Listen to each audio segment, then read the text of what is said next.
Abraham ou Avram lui donna la dîme de tout le butin. Il allait en guerre, voilà, il a ramené le bétail et tout, et il paya à Malki-Tzedek, roi de Salem, ou Shalem, roi de paix, et donc le nom signifie roi de justice, qui est en fait tout simplement une préfiguration de Yoshua, parce qu'il est sans généalogie, sans père, sans mère, sans commencement ni fin de vie.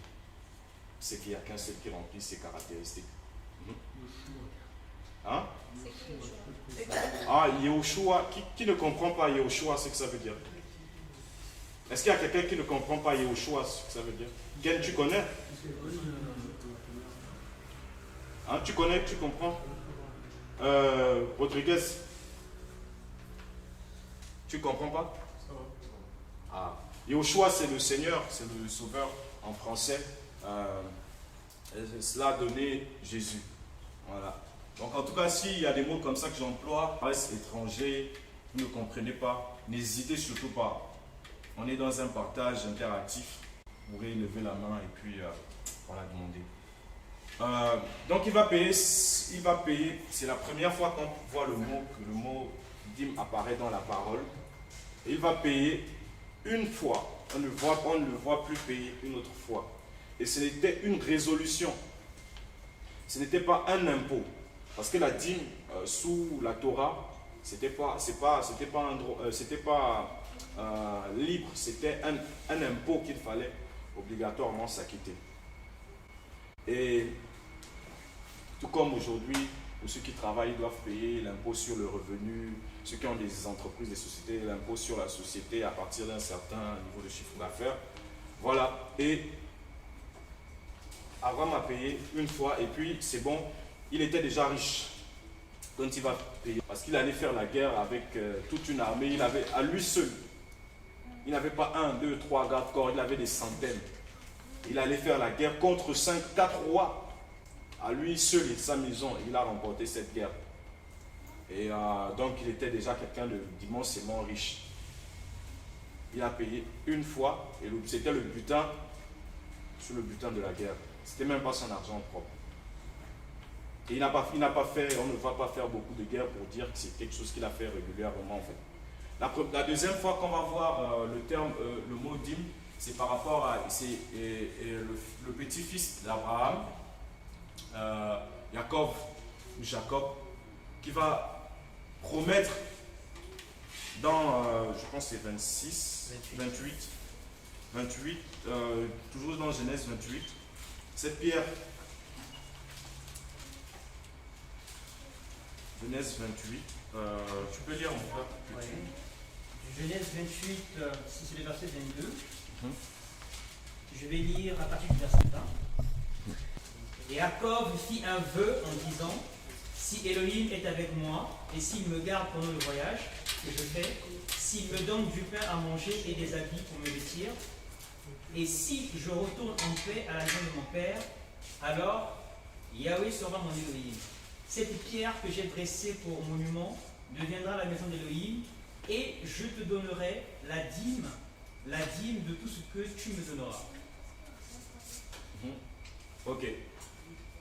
C'est le verset 28.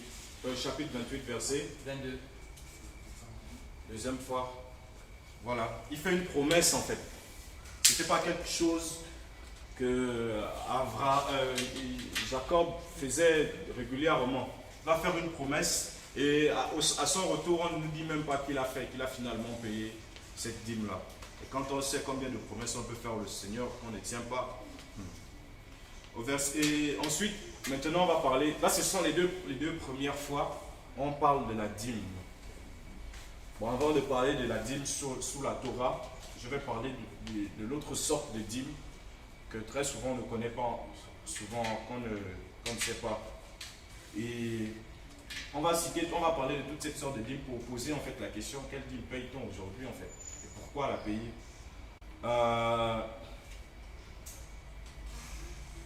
Tout à l'heure, je parlais le peuple d'Israël qui va à un moment donné demander un roi.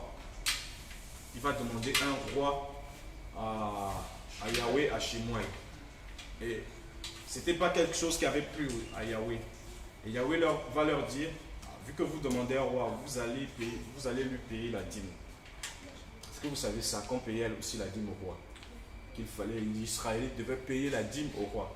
C'était aussi une conséquence en fait. On peut le voir dans 1 Shemuel.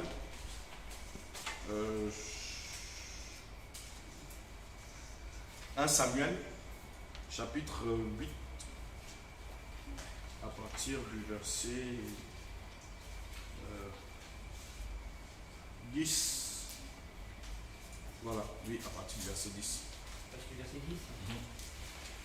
Ainsi, Shemuel dit toutes les paroles de Yahweh au peuple qui lui avait demandé un roi. Il leur dit donc, voici comment vous traitera le roi qui régnera sur vous. Il prendra vos fils et sur ses chars et parmi ses cavaliers, afin qu'ils courent devant son char. Et il en établira des chefs de 1000 et des chefs de 50 pour labourer ses terres, pour récolter ses moissons et pour fabriquer ses armes de guerre et l'équipement de ses chars. Il prendra aussi vos filles pour en faire des parfumeuses, des cuisinières et des boulangères. Il prendra le meilleur de vos champs, de vos vignes et de vos oliviers, et il les donnera à ses serviteurs.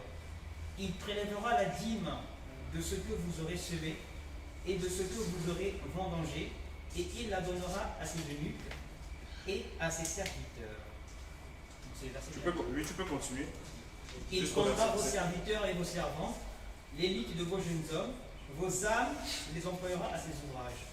Il prélèvera la dîme de vos troupeaux, et vous serez ses esclaves. Ok. Tu vois, on nous parle de la dîme qu'il fallait payer au roi. Shemuel, Shaoul ou Saül était de la tribu de Benjamin ou Benjamin. Et cette tribu n'avait pas le droit de percevoir les dîmes. La seule tribu, parmi les tribus qui devaient recevoir, la tribu qui devait recevoir les dîmes, c'est la tribu de Lévi, les Lévites et les prêtres. Les prêtres étaient issus de Lévi. C'est eux qui devaient recevoir les dîmes. On va le voir. Mais Saül, qui est devenu le premier roi d'Israël, le premier roi humain de l'Israël, va avoir le droit en fait, voilà, avec les autres rois qui vont suivre, de percevoir la dîme, 1/10 des revenus de toute la nation de Israël. C'est une conséquence de leur péché. Quand on nous parle de dîme, on ne cite pas souvent tous ces éléments-là. Israël devait obligatoirement payer cette dîme. Et tu vas voir au verset 17, on dit, non, même à partir du verset 15, il prélèvera la dîme de ce que vous aurez semé. On ne sème pas l'argent. Vous pourrez mettre des pièces, des dirhams, ça ne va jamais pousser. Ça va se gaspiller. Ce que vous aurez semé, on ne sème qu'une semence, quelque chose qui a la vie, qui va porter un fruit plus tard. Ce que vous aurez semé, il prélèvera la dîme en fait. Ce que vous aurez vendangé. Au verset 17, il dit, il prélèvera la dîme de vos troupeaux, le bétail. Il n'a pas dit de vos dirhams, de vos dollars. Parce qu'aujourd'hui, c'est exclusivement... Tu as déjà payé la dîme? Une fois? C'était... Enfin, tu pensais que c'était de la dîme, mais ce n'était pas du tout de la dîme. Parce qu'aujourd'hui, l'argent, on le sait, c'est le nerf de la guerre. Dans la plupart des assemblées, même dans le monde, en fait. Et la dîme dont il est question dans la parole, on voit que c'était quelque chose, c'était des biens consommables, en fait, mangeables, et non de l'argent. Et on va voir même qu'à un moment donné, on va maintenant rentrer, en fait, dans la dîme selon la Torah, les 4 sortes de dîmes. Donc, jusque-là, on a cité 3 sortes de dîmes. La première dîme payée par Abraham sur le butin de la guerre. Et Jacob, c'était une promesse. Et puis la dîme que le peuple devait payer au roi. Hein? Voilà. Et c'était toujours en nature. Maintenant, je vais chercher le passage dans la Torah. Lévitique, chapitre 27, à partir du verset 30. Toute dîme de la terre, tant du grain de la terre que du fruit des arbres appartient à Yahweh. C'est une chose consacrée à Yahweh. Mais si quelqu'un veut racheter quelque chose de sa dîme, il y ajoutera un cinquième par-dessus. Mais toute dîme de bœuf, de brebis... Regarde. Notons cela. Gardons Lévitique 27. On va essayer d'aller en ordre. Allons dans Nombre chapitre 18. À partir du verset 20. Alors, Nombre 18 et 21. Je donne comme possession aux fils de Lévi toutes les dîmes d'Israël pour le service auquel ils sont employés, le service de la tente d'assignation. Et les enfants d'Israël n'approcheront plus de la tente d'assignation, de peur qu'ils ne se chargent d'un péché et qu'ils ne meurent. Mais les Lévites accompliront le service de la tente d'assignation et ils resteront chargés de leurs iniquités. 18. 18 à partir du verset 21. C'est bon, je peux reprendre. Nombre 18 à partir du verset 21. Je donne comme possession aux fils de Lévi toutes les dîmes d'Israël pour le service auquel ils sont employés, le service de la tente d'assignation. Et les enfants d'Israël n'approcheront plus de la tente d'assignation, de peur qu'ils ne se chargent d'un péché et qu'ils ne meurent. Mais les Lévites accompliront le service de la tente d'assignation et ils resteront chargés de leurs iniquités. Cette loi sera perpétuelle parmi vos descendants et ils ne posséderont pas d'héritage parmi les enfants d'Israël. Car je donne comme possession aux Lévites les dîmes que les enfants d'Israël présenteront à Yahweh en offrande élevée. Ok, on peut d'abord s'arrêter, on va continuer. Alors, on voit dès le verset 21 que Yahweh parle, il dit qu'il donne comme possession. C'est le verset 21. Il donne comme possession aux Lévites. Il n'a pas dit je donne comme possession aux apôtres, aux anciens, aux Lévites, aux fils de Lévi. Lévi était l'un des fils de Jacob. Il a eu 12 fils et une fille, Dina. Et parmi ses fils, il y a un qui s'appelait Lévi. C'est lui l'ancêtre de la tribu de Lévi. Et cette tribu, lorsque Yahweh va donner, en fait, va faire le partage, en fait, par Moshe, cette tribu ne va rien recevoir. Du moins, ne va pas recevoir une possession, un héritage foncier. Ne va pas recevoir de terre. Et la part de Lévi, d'ailleurs, Lévi a même reçu la plus grande part, parce que la part de Lévi, c'était Yahweh, en fait. Yahweh. Mais il n'a pas reçu de possession de terre. Et sachant que la nation d'Israël était c'était des agriculteurs et des bergers. Donc, dire à quelqu'un tu n'auras pas de terre, c'est comme si on te dit chômage en fait. Tu ne vas pas travailler et tout. Et pour compenser le fait que Lévi n'avait pas justement de terre et que Lévi devait uniquement se consacrer au service dans le temple, le tabernacle, il va donner comme possession, afin de pouvoir subsister, au moyen de subsistance, les dîmes. Sachant que les dîmes, c'était en nature, du bétail, les fruits. Il va donner comme possession, c'est ce qu'il dit ici, aux Lévites. Aux Lévites. Et là, c'est une catégorie de dîmes. Ce sont les Lévites qui vont recevoir cet héritage. Donc, la première question qu'on peut poser aujourd'hui, est-ce que toutes ces personnes qui perçoivent entre griffes ce qu'ils appellent dîmes, les dixièmes et tout, est-ce qu'ils sont Lévites? Ici, il n'y a pas un juif. On est tous des Africains ici. Bon, après, peut-être que, voilà, On ne sait jamais dans les jours à venir, peut-être que voilà, on va découvrir que voilà, telle personne est juive. Mais une chose est sûre, juive ou autre, mais on est tous des Africains ici. Donc, personne ici n'a le droit, de par son ascendance, de prélever la dîme sur quelqu'un. C'était un ordre. Ce n'était pas une généralisation, c'était un ordre bien précis. Cela concernait, ça ne concernait pas Yehuda. Or, prophétiquement, l'Ecclésia est issue de Yehuda, de Juda, parce que le Seigneur était de la tribu de Yehuda. On le voit dans l'Hébreu. Donc, il donne comme possession aux fils de Lévi toutes les dîmes d'Israël pour le service auquel ils sont employés. Le service de la tente d'assignation, et les enfants d'Israël n'approcheront plus de la tente d'assignation. Ce n'est pas n'importe qui est officier, qui allait, qui pouvait rentrer dans le temple, en fait. Et verset 24, même à partir du verset 23, mais les Lévites accompliront le service dans la tente d'assignation et ils resteront chargés de leurs iniquités. Et ils resteront chargés de leurs iniquités. Cette loi sera perpétuelle parmi vos descendants et ils ne posséderont pas d'héritage parmi les enfants d'Israël, ce que je disais tantôt. Car je donne comme possession aux Lévites les dîmes que les enfants d'Israël présenteront à Yahweh en offrande élevée. C'est pourquoi je dis d'eux qu'ils n'auront pas d'héritage parmi les enfants d'Israël. Puis Yahweh parla à Moshe en disant, tu parleras aussi aux Lévites et tu leur diras, quand vous recevrez les enfants d'Israël, on va commencer par cette sorte de dîme.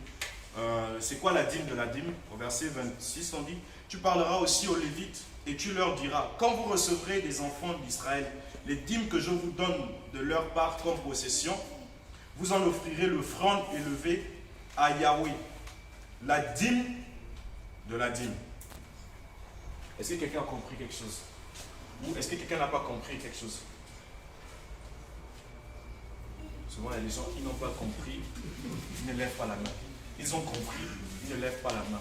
Et en fait, on ne sait pas en fait de qui on parle. La dîme de la dîme, en fait, lorsque les Lévites, dans un premier temps, les Lévites, déjà il faut comprendre quelle est la différence entre les Lévites et le prêtre ou le sacrificateur. On l'a déjà dit, en fait, c'est les Lévites qui devaient, la tribu de Lévi, qui pouvaient travailler sur la tente d'assignation, le tabernacle, qui pouvaient rentrer dans le temple et autres. Voilà, pour le service en fait. Et parmi les Lévites, il y a une catégorie qu'on appelle les sacrificateurs, les prêtres, pas les catholiques, les prêtres. Et les prêtres qui étaient les prêtres? Les prêtres sont les descendants d'Aaron. Aaron, c'est le grand frère, père, même mère de Moshe, de Moïse. Moïse, vous le savez déjà certainement, il était lévite. Et vous savez, vous avez certainement entendu parler d'Aaron et tout, de Moïse. Et Aaron est le premier grand prêtre, ou le premier souverain sacrificateur. Et Yahweh va décider que c'est sa postérité, c'est sa descendance qui pourra rentrer, qui sera considéré comme prêtre. Donc parmi la nation d'Israël, il y avait 12 tribus. Et dans les 12 tribus, Yahweh a choisi une tribu, la tribu de Lévi, pour servir dans le tabernacle et percevoir les dîmes. Et dans cette tribu encore, il va choisir une catégorie. Les fils d'Aaron, qui étaient Lévites. Il va choisir les fils d'Aaron comme prêtres. Les prêtres, ils avaient encore, ils étaient encore plus consacrés que la plupart des Lévites. Parce que les prêtres, d'où était aussi issu le souverain sacrificateur, lui, il avait accès au Saint des Saints. Au Saint des Saints, le lieu le plus saint du temple. Il n'y a que eux qui pouvaient rentrer, en fait, qui pouvaient avoir accès justement au temple. Les autres Lévites pouvaient servir avec les ustensiles et autres éléments, les sacrifices. Mais les prêtres, ils entraient dans le temple. Le sacrificateur, une fois par année, il rentrait dans le Saint des Saints. Et donc, vous comprenez que en Israël, il y a une tribu qui est mise à part. Mais même dans cette tribu qui est mise à part, il y a une catégorie, les fils d'Aaron, qui vont encore être mis à part. C'est eux les prêtres.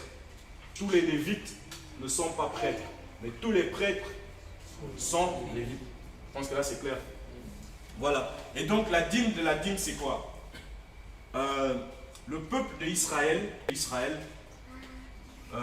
devait donner les dîmes à une certaine période de l'année, à une certaine période, à certaines périodes du siècle. On va comprendre que même la dîme, ce n'était pas chaque mois, c'était même pas chaque année qu'on payait la dîme. Mais aujourd'hui, on paye la dîme chaque dimanche, chaque mois. On va comprendre qu'il y avait des mois, il y avait des années où la dîme ne pouvait pas être payée. Il y avait, dans le siècle même, le siècle c'est une période de 100 ans, et dans le siècle, il y avait un temps où on ne pouvait pas payer la dîme, notamment au jubilé. Il n'était pas possible, on va comprendre pourquoi. Donc ce n'est pas quelque chose qu'on payait n'importe comment et régulièrement, comme aujourd'hui, on dépouille les gens et tout. Est-ce que tu as payé ta dîme, tu as perçu ton salaire et tout. Et encore qu'on le comprend que c'était les biens, c'était la nourriture, quelque chose qu'on pouvait consommer. Je rappelle que c'est sous la Torah. Parce que voilà, on va comprendre que même sous la grâce, on n'est plus en fait sous cette sacrificature en fait. Donc, les prêtres, les Lévites percevaient la dîme. On va illustrer. Je pense que par les illustrations, c'est souvent plus. Tu peux venir. Mon frère, tu peux aussi venir. Et viens également. Voilà. On va dire que elle représente Israël, encore que Israël est représenté comme une femme en fait, prophétiquement. Elle, c'est Israël. Elle va donner la dîme à... Lui, c'est la tribu de Lévi. Il va donner au Lévi la dîme. Et lui, en tant que Lévite, il va devoir donner... Déjà, il va donner 1/10, 10% de son, c'est pas, l'avocat, oignon, brebis. Elle va donner 10% à Trésor. Trésor va prendre 10% sur les 10% qui ont été donnés. Il va prendre 10%. Et ces 10%, en tant que Lévite, il va donner à Ken. Lui, c'est le prêtre. Il constitue les prêtres, en fait. Lui, c'est la caste des prêtres, en fait. Et donc, c'est cela la dîme de la dîme. C'est clair? La première catégorie, première sorte de dîme. C'est bon. Dîme de la dîme. Et donc, vous voyez que ceux qui percevaient la dîme, à un moment donné, devaient aussi la payer. Mais les pasteurs et autres qui prennent la dîme sur les gens aujourd'hui, est-ce qu'ils payent la dîme de la dîme? Si on doit même rester dans la logique, que c'est ce qu'on appellerait ça dîme. À qui ils payent la dîme de la dîme? Voilà, à personne, ça rentre dans leur ventre. Ils payent cette dîme à Marjane et tout ça là pour leurs affaires personnelles. Oui? J'aimerais savoir pourquoi. Lorsque Israël donnait 10% aux Lévites, actuellement ils recevaient 10%, mais ce n'était pas, on ne considérait pas ça comme 10%, mais ils avaient 100%, c'est ça?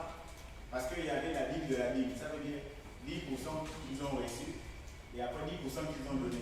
Est-ce qu'on va considérer aussi dans le domaine comme étant 10%? En fait, quand ça quitte de l'Israël au Lévite, c'est 10%. Oui.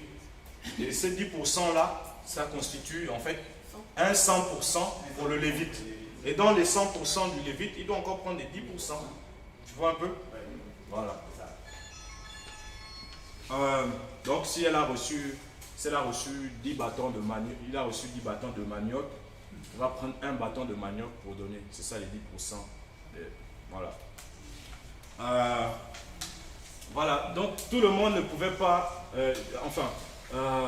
ceux qui percevaient même la dîme, ils devaient encore payer la dîme.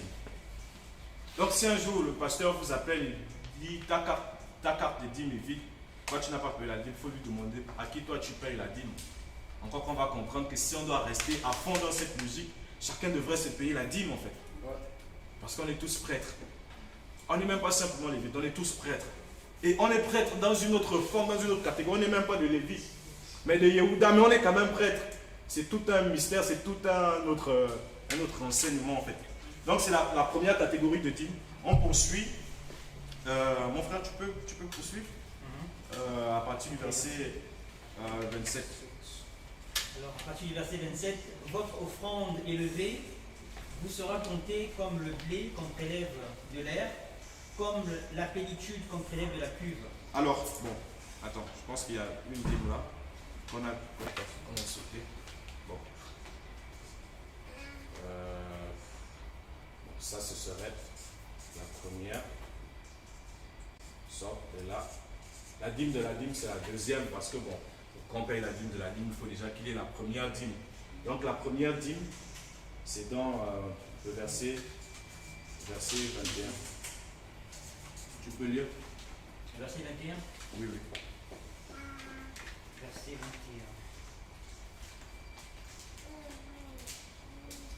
Je donne comme possession aux fils de Lévi toutes les dîmes d'Israël pour le service auquel ils sont employés, le service de la tente d'assignation. Et les enfants d'Israël Voilà, c'est bon. C'est la première sorte de dîme où le peuple, en fait, devait payer. L'Israël devait payer aux Lévites. C'est la première sorte de dîme. Il dit au verset 21, je donne comme possession aux fils de Lévi toutes les dîmes d'Israël. Donc, c'est la première sorte de dîme. Les dîmes que le peuple devait d'abord donner aux Lévites. Et la deuxième sorte de dîme, c'est ce qu'on a d'abord abordé. Maintenant, on peut également voir Deutéronome 14. Deutéronome 14 à partir du verset 22. Deutéronome 14 à partir du verset 22. Tu lèveras la dîme de tout le produit de ta semence, de ce qui sortira de ton champ d'année en année. Okay. Et tu mangeras devant Yahweh ton Elohim, à l'endroit qu'il aura choisi pour y faire habiter son nom, la dîme de ton blé, de ton vin et de ton huile, et les premiers-nés de ton gros et menu bétail, afin que tu apprennes à craindre toujours Yahweh ton Elohim. Mais... Okay. Ouais. D'accord. Regardez un peu. C'est clair, hein, de toute façon, on avait déjà parlé de cela. Je vous disais, déjà, bon, c'est la parole qui le dit d'ailleurs. Tu lèveras la dîme. De tout le produit de ta semence. Là, il s'adresse à Israël. Yahweh s'adresse à Israël. Donc, toute la nation, hormis les Lévites. Tu lèveras la dîme de tout le produit de ta semence. De ce qui sortira de ton champ, d'année en année. Et tu mangeras devant ton Elohim à l'endroit qu'il aura choisi pour y faire habiter son nom. Là, c'est la troisième sorte de dîme. La dîme, on va dire personnelle. La dîme personnelle. C'est la dîme en fait que les Israélites consommaient eux-mêmes. On ne nous a jamais appris que voilà, il y a une dîme que les Israélites consommaient eux-mêmes. On nous a toujours appris que la dîme, c'est pour le pasteur, c'est pour le prophète. Or, parmi les 4 sortes de dîmes qu'on voit en fait dans la parole, qui était un impôt qui était obligatoire, il y avait une dîme qu'on devait consommer soi-même. Ce n'est pas facultatif. Hein. Là, sous la Torah, là, c'est pas facultatif. C'est la loi. Si tu ne le fais pas, tu as des problèmes, tu as des soucis avec le Seigneur. Une dîme qu'il fallait consommer soi-même, mais pas n'importe où. À Yerushalayim. Bon, là, Yerushalayim n'était pas encore établi, mais en ce moment, c'était là où la tente d'assignation, là où le tabernacle était planté. C'est là où il fallait, oui. Et là, ça ne concerne toujours que ceux qui produisent les biens de consommation. Toute la dîme, depuis toutes les sortes de dîmes qu'on va voir, qui existent même dans la parole, c'était en nature. Et regardez même quand le Seigneur va reprendre les pharisiens, vous payez la dîme de la menthe et tout, c'est les choses qu'on consomme. Ce n'était pas l'argent. Parce que la dîme, ça ne concernait que les choses qu'on pouvait consommer. Et il y en a qui ont de la malice, qui sont malins, qui essayent de dire non, à cette époque-là, il n'y avait pas encore des pièces de monnaie, voilà pourquoi. Donc, quelqu'un qui n'est pas agriculteur et tout, comment il fait? Il perçoit un salaire, c'est son revenu, donc il peut aller faire ce que la parole nous enseigne. Et sachez qu'à ce moment, il y avait déjà des pièces, il y avait déjà de l'argent. Et on va le voir même à un moment donné, où il fallait, si tu ne manges pas ta dîme, si c'est lourd, tu as peut-être des bœufs et tout, tu ne peux pas tout manger, tu ne peux pas amener ça à Yerushalayim, il fallait vendre avec cet argent-là, tu arrives dans le lieu choisi par Yahweh, tu achètes ce que tu dois manger. Donc il y avait déjà l'argent. On ne va pas dire que l'argent n'existait pas et tout. Donc on voit ici la dîme qu'il fallait consommer soi-même. Tu lèveras la dîme de tout le produit de ta semence, de ce qui sortira de ton champ, d'année en année. Et tu mangeras ton Elohim à l'endroit qu'il aura choisi pour y faire habiter son nom. La dîme de ton blé, de ton vin et de ton huile, et les premiers-nés de ton gros et menu bétail, afin que tu apprennes à craindre toujours Yahweh, ton Elohim, ton créateur. Tu manges. C'était pas l'argent. C'est clair que c'était des biens en nature. Et rappelez-vous toujours que ça ne concerne que Israël. Ça ne concerne pas les nations. On parle d'Israël. Par extension, les Juifs aujourd'hui. Ça ne concernait que les Israélites. Voilà verset 24. C'est ce que je disais d'ailleurs. Mais si le chemin est trop long pour toi, si tu ne peux pas les transporter parce que l'endroit choisi par Yahweh pour y faire habiter son nom est trop loin de chez toi, lorsque Yahweh ton Elohim t'aura béni, alors tu les convertiras en argent, tu serreras cet argent dans ta main et tu iras à l'endroit que Yahweh ton Elohim aura choisi. Là, tu achèteras avec cet argent tout ce que ton âme désirera, des bœufs, des brebis, du vin et des liqueurs fortes, tout ce que ton âme demandera. Tu le mangeras devant Yahweh ton Elohim, et tu te réjouiras, toi et ta famille. Ah, oui, tu peux continuer. Tu n'abandonneras pas le Lévite qui sera dans tes portes, parce qu'il n'a ni portion ni héritage avec toi. Je continue Oui, tu peux continuer. Comme ça, on va directement aborder aussi d'autres sortes de dîmes. Au bout de 3 ans, tu feras... Sinon, ok. Merci. Voilà, on voit qu'à un moment donné, ce que je disais, c'est la parole qui le dit. Si c'est trop lourd pour toi de porter, imaginez quelqu'un qui a fait, je sais pas, 1 tonne de blé. C'est pas forcément évident de porter 100 kilos et tout, d'aller à Yerushalayim pour consommer cette dîme-là. Donc, la personne avait la possibilité de vendre, mais pas pour aller payer l'argent, aller donner l'argent. Non. Encore que là, c'est la dîme personnelle qu'il fallait consommer, qu'il fallait manger soi-même. La personne pouvait vendre et aller à l'endroit choisi par Yahweh et acheter ce qu'il aimerait manger comme dîme. Et c'est comme ça qu'il fallait procéder en fait. C'est concernant la dîme personnelle que chacun, encore que c'est les personnes qui pouvaient produire. Ça ne concerne pas forcément ça ne concerne pas le forgeron, le charpentier, mais celui qui travaille. Parce que là, à Yahweh, il faut payer un impôt en fait, à qui appartient l'exploitation que tu emploies en fait, pour te nourrir. Et voilà pourquoi cette loi a été imposée. Et elle ne concernait que les producteurs agricoles, et puis voilà. Maintenant, à partir du verset 28. Au bout de 3 ans, tu feras sortir toutes les dîmes de tes produits de cette année-là, et tu les déposeras dans tes portes. Alors, le Lévite, qui n'a ni portion ni héritage avec toi, l'étranger, l'orphelin et la veuve qui seront dans tes portes, viendront, mangeront et se rassasieront, afin que Yahweh, ton Elohim, te bénisse dans toute l'œuvre que tu feras de tes mains. Ok.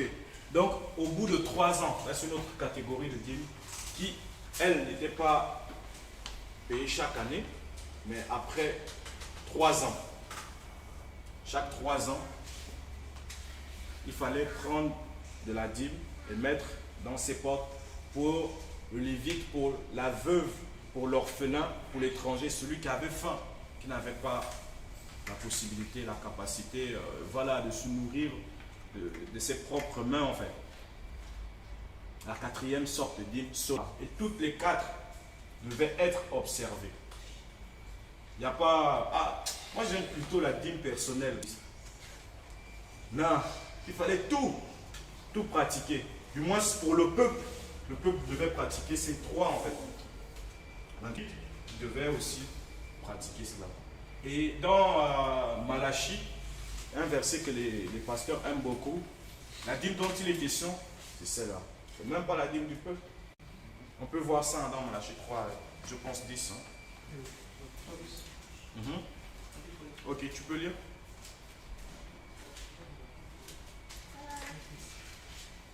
Malachie 3, verset 10.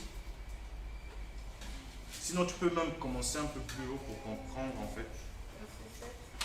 Verset 7. Depuis le temps de vos pères, vous vous êtes détournés et vous ne les avez pas gardés. Revenez à moi et je reviendrai à vous, a dit Yahvé Sabaoth. Et vous dites, en quoi reviendrons-nous? Un être humain peut-il tromper Elohim? Car vous me trompez et vous dites, en quoi t'avons-nous trompé? Dans les dîmes et les offrandes. Vous êtes maudits, la malédiction est sur vous, parce que vous me trompez, vous, toute la nation. Apportez toutes les dîmes au magasin, afin qu'il y ait de la provision dans la maison, dans ma maison. Éprouvez-moi à ce sujet, dit Yahvé Sabaoth, si je ne vous ouvre pas les écluses des cieux, et si je ne réponds pas en votre faveur la bénédiction, jusqu'à ce qu'il n'y ait plus assez de place. Et je réprimanderai par amour pour vous celui qui dévore. Ok, on peut même s'arrêter là. Apportez au verset 10, apportez toutes les dîmes au magasin, afin qu'il y ait de la provision dans ma maison. Apportez toutes les dîmes ou au magasin. Ils ont appelé dans notre version, dans la maison du trésor. Et ils ont appelé espèce de truc, d'endroit où on vient mettre voilà, l'argent, quand on met les offrandes et tout, les dîmes, c'est la maison du trésor.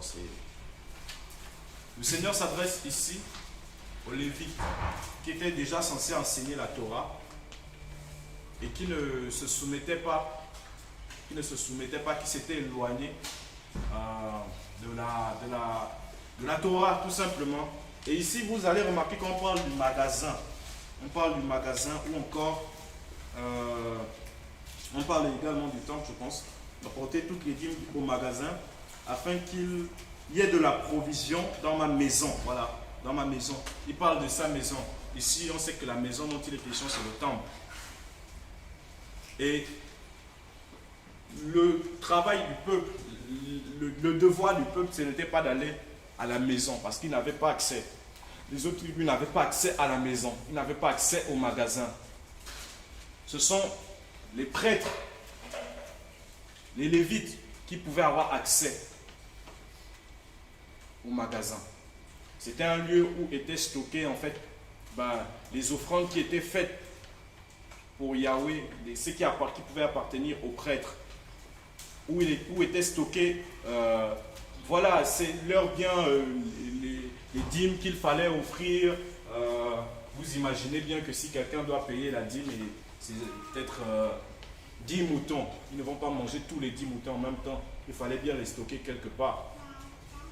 Et c'est ça le magasin. Et cela concernait, c'est une histoire entre les Lévites et les prêtres, et non pas le peuple.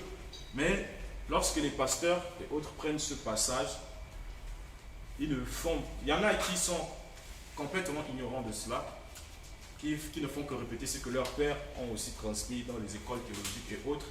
Et il y a d'autres qui savent, qui connaissent, mais qui sont méchants, qui veulent simplement dépouiller en fait.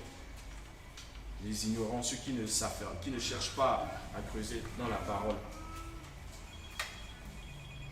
Et,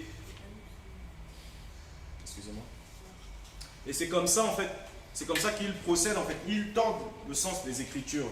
Cette parole, si quelqu'un, vous avez déjà entendu cette parole, si quelqu'un vient vous donner cette parole, maintenant vous avez la parole. On a parlé des dîmes, de la dîme, ce qui forme les dîmes qu'il fallait apporter dans la maison de Yahweh, dans le magasin. Ça ne concerne pas. Et pour approfondir par rapport à cela, vous allez voir quand Néhémie, en fait, ils vont reconstruire le temple. On peut même regarder cela, en fait. Voilà, si quelqu'un a trouvé peut lire Néhémie chapitre 10.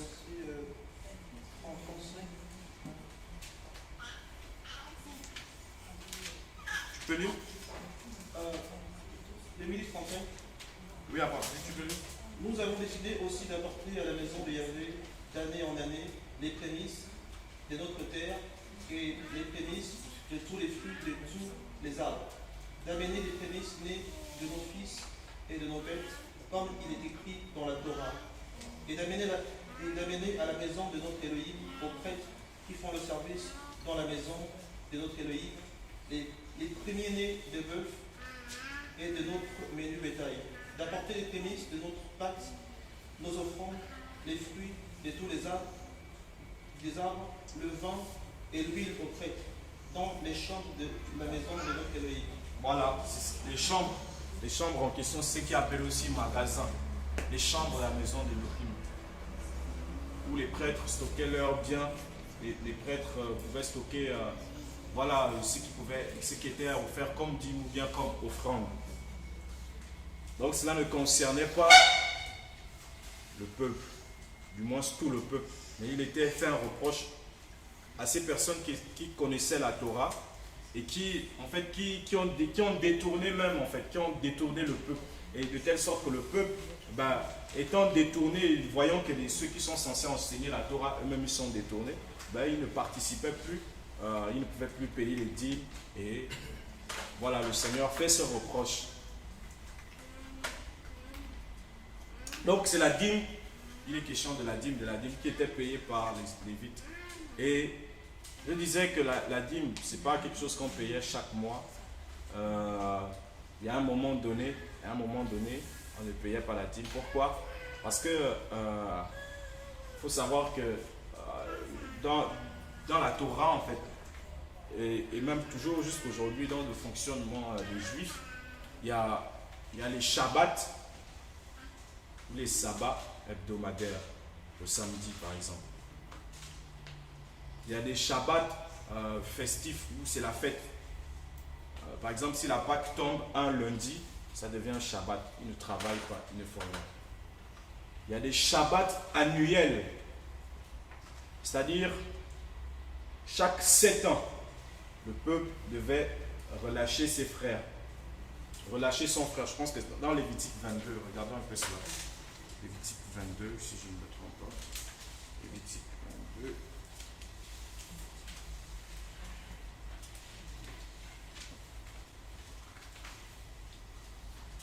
Non, ou bien c'est les autres. Je vais réfléchir.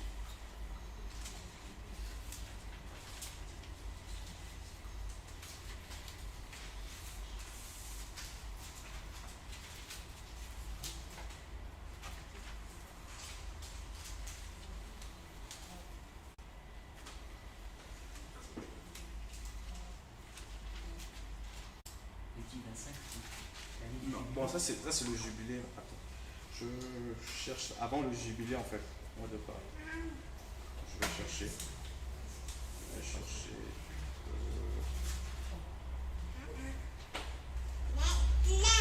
Sinon on va aussi lire ça. C'est dans Lévitique. 25 à partir du premier verset. Jacques. 25 à partir du premier verset. Non, là-bas on parle du jubilé. Le jubilé, ça. Je pense que c'est les 21. Ok, attends. 21 particulièrement. On va parler du jubilé, mais en fait... Exode 21. ok, on va vérifier. Voilà, c'est ça, c'est Exode 21 en fait. Oui, à partir du premier verset. Oui, oui, tu peux. Voici les ordonnances que tu mettras en face d'eux. Si tu achètes un esclave hébreu, il te servira 6 années, mais la septième, il sortira libre, gratuitement. S'il est venu seul, il sortira seul. S'il était le mari d'une femme, sa femme sortira aussi avec lui. Si son Seigneur lui a donné une femme qui lui a enfanté des fils ou des filles, sa femme et les enfants qu'il aura seront à son Seigneur. Et ils sortiront seuls. Et il sortira seul. Bon, tu peux... je pense que c'est bon. Sinon, on va prendre Lévitique 25, comme ça résume directement tout. En fait, chaque 7 ans, voilà, on sait que la semaine a 7 jours, et le 7e jour, selon la parole, selon les Juifs, c'est le samedi. Le premier jour de la semaine étant le dimanche. Chaque 7 jours, ben, c'est le repos chez les Juifs. Chaque 7 ans, c'est le repos chez les Juifs. Chaque 7 ans, de 7 ans, donc 7 fois 7, 49, donc chaque 49 ans, la 50e, c'est le repos, le jubilé. Et à ces années-là, où ils devaient laisser reposer la terre. Ce qui fait que, par exemple, les agriculteurs ne pouvaient pas avoir un revenu. Et donc, pas de revenu, pas de dîme. Et donc, on le voit clairement, effectivement, c'est le chapitre 25, comme frère disait, à partir du verset 1. Yahweh parla aussi à Moshe sur la montagne de Sinaï en disant, « Parle aux enfants d'Israël et dis-leur, quand vous serez entrés dans le pays que je vous donne, la terre se reposera. Ce sera un Shabbat à Yahweh. Pendant 6 ans, tu sèmeras ton champ. Et pendant 6 ans, tu tailleras ta vigne et tu en recueilleras le produit. Mais la 7e année, il y aura un Shabbat, un temps de repos pour la terre. Ce sera un Shabbat à Yahweh. Tu ne sèmeras pas ton champ et tu ne tailleras pas ta vigne. Tu ne moissonneras pas ce qui proviendra des grains tombés dans ta moisson. Et tu ne vendangeras pas les raisins de ta vigne non taillée. Ce sera une année de repos total pour la terre, une année de repos total pour la terre. Mais ce qui proviendra de la terre, l'année du Shabbat, vous servira de nourriture à toi, à ton serviteur et à ta servante, à ton mercenaire et à l'étranger qui demeure avec toi, à ton bétail et aux animaux qui sont dans ton pays. Tout son produit servira de nourriture, à ton bétail également. C'était un repos. À la 7e année, la terre se reposait, donc il ne pouvait pas semer, il ne pouvait pas payer le dîme, parce que ce qui sortait de la terre la 7e année, c'était pour leur nourriture. Ils n'étaient pas exigés de payer cela, chaque 7 ans. Maintenant, chaque 7 ans, de 7 ans, la même chose se reproduisait. Et jusqu'à aujourd'hui, les Juifs, ils observent cela en fait. C'est ça le jubilé, à partir du chapitre 8, du verset 8 plutôt. Tu compteras aussi 7 Shabbats d'année, 7 fois 7 années, et les jours des 7 Shabbats feront 49. Puis tu feras retentir une alarme de chauffard le 10e jour du 7e mois, le jour des expiations. C'est la page 162 pour ceux qui ont... Et vous sanctifierez la 50e, verset 10, et vous sanctifierez la 50e année et publierez la liberté dans le pays à tous ses habitants. Ce sera pour vous l'année du jubilé, où vous retournerez chacun dans sa possession, chacun dans sa famille. Cette 50e année vous sera l'année du jubilé. Vous ne sèmerez pas et vous ne moissonnerez pas ce que la terre rapportera d'elle-même. Et vous ne vendangerez de la vigne non taillée. Car c'est l'année du jubilé. Elle vous sera sainte. Vous mangerez ce que les champs rapporteront cette année-là. En cette année du jubilé, chacun de vous retournera dans sa possession. Voilà, on pourra continuer. J'espère que vous notez les passages. Je n'ai pas toujours la pensée de le faire. Dans Lévitique, vous pourrez continuer la lecture. Lévitique 25, verset 1 au verset... Voilà, même tout le chapitre. Voilà, ces personnes ne pouvaient pas payer la dîme cette année-là, la 50e année. La 7e année, ils ne pouvaient pas payer la dîme. La 50e année, ils ne pouvaient pas la payer. Tu suis Ken? Et on voit que le fait que, voilà, aujourd'hui, c'est chaque fin du mois, quand tu perçois ton salaire, ça ne respecte même pas le principe. Déjà, s'il fallait encore payer la dîme de nos jours, il faudrait qu'on respecte tous ces principes-là. Parce que la dîme, ce n'était pas laissé à interprétation. C'était clair, il fallait se soumettre en fait. Il fallait se soumettre et pratiquer comme prescrit par Moshe, tel qu'il a reçu du Seigneur. Et c'était quelque chose qu'il fallait consommer. Et ça ne concernait pas toutes les nations. Ça ne concernait pas tous les peuples. Ça concernait Israël. Et ceux qui pouvaient manger leur dîme, c'était, voilà, déjà les Israélites eux-mêmes, ils pouvaient manger leur dîme, pouvaient partager avec les étrangers autres. Mais les étrangers n'avaient pas le devoir de le faire. C'est Israël qui devait le faire. Et les Lévites également qui devaient le faire vis-à-vis des prêtres. Et il n'y a que les prêtres et les Lévites qui pouvaient recevoir les dîmes par les autres tribus. Donc, s'il fallait encore, si on était encore, même si le Seigneur n'était pas encore venu, qu'on était avant le Seigneur, et qu'il fallait payer la dîme, c'est comme ça qu'il fallait se conformer. Il fallait même être juif. Ici, personne n'est juif. Maintenant, hormis cela, hormis le fait que, voilà, il y a, voilà tout ce qu'on nous dit, tous ces éléments qui sont bien clairs par rapport à la dîme. Le Seigneur étant venu, nous ne sommes même plus sous ce... Déjà, nous n'avons jamais été sous ce sacerdoce. C'est pas on avait nos ancêtres et autres, ils suivaient des divinités, des démons et autres. On n'était même pas concernés quand ces choses se passaient. Et le Seigneur étant venu, il a réformé. Il est venu pour réformer en fait. Ramener les humains, les hommes, déjà les Juifs d'Israël à la réformation. Et on le voit en fait dans Hébreux, on peut voir Hébreux chapitre 9, verset 10. C'est pas ce qui concerne les dîmes, concerne également les offrandes du prophète, offrandes prophétiques, offrandes d'action de grâce, encore que le terme c'est offrande de Shelem, offrande de paix. Ça concerne également ces éléments. Et ce qu'il faut comprendre, avant même de lire Hébreux, donc on dit souvent, oui, c'est vrai, le Seigneur n'est pas venu, il a dit qu'il n'est pas venu pour abolir la Torah, mais pour l'accomplir. Mais le terme accomplir, en fait, c'est quand on accomplit une tâche, c'est que cette tâche est terminée, elle est achevée. Et le Seigneur, il est venu, il a accompli toute la Torah.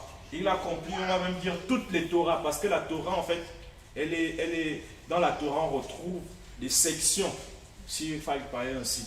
Il y a une Torah qui est complètement sociale ou civile, qui concernait la vie, comment la vie était régie par cette population, par cette nation qui sortait d'Égypte, comment ils pouvaient se conduire, comment ils devaient se conduire l'un à l'autre. C'est pareil même aujourd'hui, on parle pour ceux qui font le droit, il y a le droit civil, il y a le droit pénal, il y a différents droits en fait.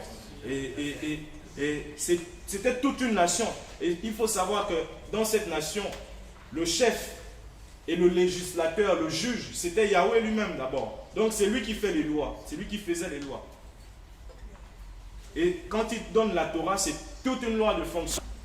Et donc on retrouve cette Torah en fait, cette Torah concernant la vie sociale, comment les gens pouvaient se conduire. C'est dans cette Torah par exemple qu'on peut trouver le vengeur du sang. Tu as entendu parler du vengeur du sang? Si quelqu'un tuait par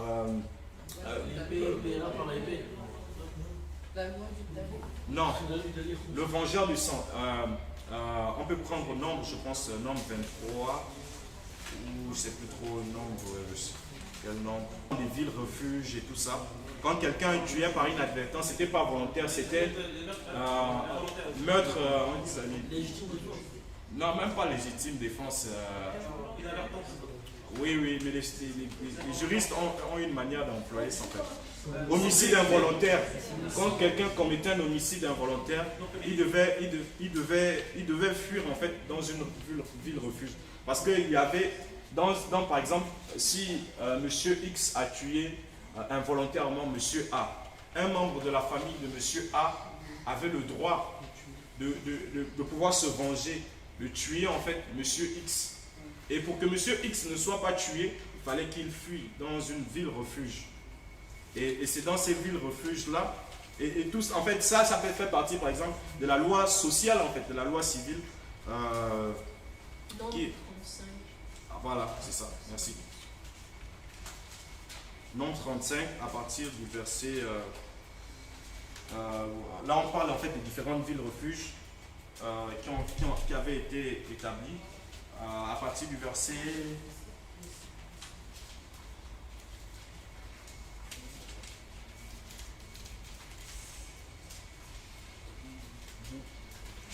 À partir du verset 10,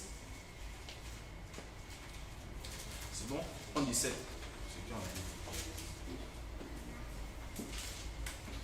Non, 37 à partir du verset 10. Je vais lire.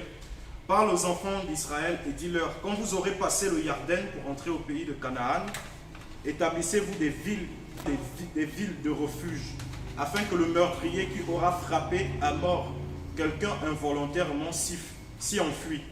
Et ces villes seront pour vous des villes de refuge pour échapper au Rédempteur, ou encore le vengeur du sang, en fait, afin que le meurtrier ne meure pas jusqu'à ce qu'il ait comparu en jugement devant l'assemblée.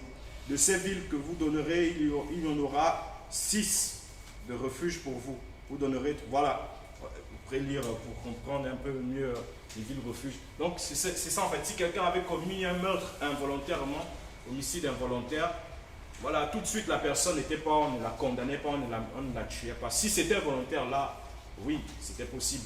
Mais si la personne involontairement, par exemple, était en train de faire une activité au champ et puis elle a fait une tâche, elle a fait un geste involontaire, la hache s'est détachée à tuer quelqu'un, c'était pas prémédité. Et la personne pouvait s'enfuir dans une ville. On n'avait pas le droit en fait de tuer cette personne-là. On n'avait pas le droit de tuer cette personne. Et si cette personne était tuée, la personne qui l'aurait tuée, elle était coupable. Parce qu'elle se serait vengée quand même. Alors que la personne était dans la ville de refuge. Et encore plus loin en fait, les villes de refuge c'est simplement une image de Yeshua en fait. C'est simplement, voilà, la prière de Yeshua. Plein de symboles, plein d'éléments comme ça étaient des préfigurations de Yeshua. Donc ça fait partie des lois sociales en fait. On ne les trouvait pas dans les autres nations en fait. Les lois civiles. Pareil, quelle autre loi civile on peut prendre? Voilà, vous avez parlé tantôt de la loi du talion et tout ce qu'on appelait la... Hein? Voilà, le partage de l'héritage et tout. Ça aussi, ça fait partie de la loi civile. Maintenant, on retrouve également la loi cérémonielle qui concernait en fait, ou encore la Torah, les Torahs concernant le temple en fait. Voici comment, par exemple, si quelqu'un veut faire une offrande de paix, voici tel bouc, ce qu'il peut prendre, le pigeon ou ceci, comment il faut rentrer dans le temple, comment le souverain sacrificateur devait s'habiller le jour de Yom Kippour dans Lévitique chapitre 16, comment les Lévites devaient s'habiller, comment ils devaient officier dans le temple. Ça concerne complètement la loi cérémonielle, c'est-à-dire elle est toujours relative, elle est toujours liée au temple. Elle est liée au fonctionnement dans le temple. Elle est liée aux Lévites. Et c'est dans cette Torah, en fait, que justement s'inscrit les Torahs sur la dîme. Parce qu'elles étaient liées au temple. Elles étaient liées au temple. Or, le Seigneur étant venu, il a dit à la croix, tout est accompli. Il a tout accompli. Et après, bon, je n'ai pas cité les Torahs morales, mais aussi la Torah morale, la loi morale, qui, elle, n'a pas... le Seigneur l'a aussi accompli, elle reste en vigueur. Par la Torah morale, les plus célèbres, ce sont les 10 paroles, qu'on appelle souvent aussi les 10 commandements. Excepté le Shabbat aussi qui a été accompli par le Seigneur. Mais ces paroles, ça fait partie de la Torah morale. Donc quand on dit le Seigneur, oui, il n'a pas aboli la Torah, oui, il l'a accompli entièrement. Mais toutefois, aujourd'hui, il y a des choses qui ne se pratiquent même plus, même en Israël. Parce que déjà même, pour revenir concernant les Torahs sur le temps, concernant le culte, les Torahs, les lois cérémonielles, aujourd'hui il n'y a plus le temple, par exemple. Or, tous les Torahs concernant les Torahs cérémoniels tournaient autour du temple en fait. Il fallait qu'il y ait le temple. Or, il n'y a plus le temple. Donc, il y a beaucoup de choses qui ne peuvent plus être faites. Et même les Lévites, il faudrait reconstituer la tribu de Lévi. Il faudrait qu'on retrouve les descendants d'Aaron. Et tu vois que tous ces éléments font que même aujourd'hui en Israël, ils ne peuvent pas pratiquer la Torah, toute la Torah de Moshe, en l'absence de beaucoup d'éléments. À plus forte raison, nous qui sommes de parfaits, voilà, je ne sais pas s'il y en a quelqu'un qui a jamais mis pied ici, en Israël. Tu vois, tu comprends? Maintenant, pour revenir à Hébreux, chapitre 9,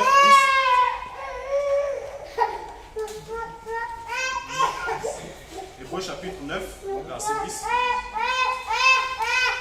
Si quelqu'un a trouvé. Hébreux 9, verset 10, oui. Tu peux lire? Hébreux 9, 10. Ce sont seulement des ordonnances charnelles portant sur des Ou bien on aliments. peut commencer à partir du verset. À partir du verset 6 même. Hein. Or, ces choses étaient ainsi préparées. Les prêtres qui font le service entrent en effet en tout temps dans le premier tabernacle. Mais seul le grand prêtre entre dans le second une fois par an, non sans dire porter le sang qu'il offre pour lui-même et pour les péchés du peuple. Le Saint-Esprit montre par là que le chemin du Saint des Saints n'avait pas encore été manifesté tant que le premier tabernacle était encore debout. C'est une parabole pour le temps présent, où l'on offre des dons et des sacrifices qui ne peuvent rendre parfait sur le plan de la conscience. C'est lui qui rend ce culte. Ce sont seulement des ordonnances charnelles portant sur des aliments, des boissons et des divers lavages effectués au moyen de l'eau, imposés jusqu'au temps de la réforme. Ok, la réforme, jusqu'au temps de la réforme, la réformation, du grec diorthosis, revenir à ce qui est droit en fait, redresser, ramener à l'état initial. En fait, la réforme qu'il a apportée, c'est le Seigneur Yahushua. C'est Yahushua qui est venu faire la réforme. Et si vous regardez dans l'évangile de Matthieu, au chapitre 5, à partir du chapitre 5, vous allez voir que le Seigneur, il disait, vous avez appris, mais moi je vous dis, là il est en train de réformer, ramener à l'état initial. Et dans le verset 19 de l'évangile, du même évangile, Matthieu, verset 8, je pense, il va dire qu'on parlait en fait par rapport à la répudiation, le Seigneur va leur dire qu'il n'en était pas ici dès le commencement en fait. Mais moi je vous dis.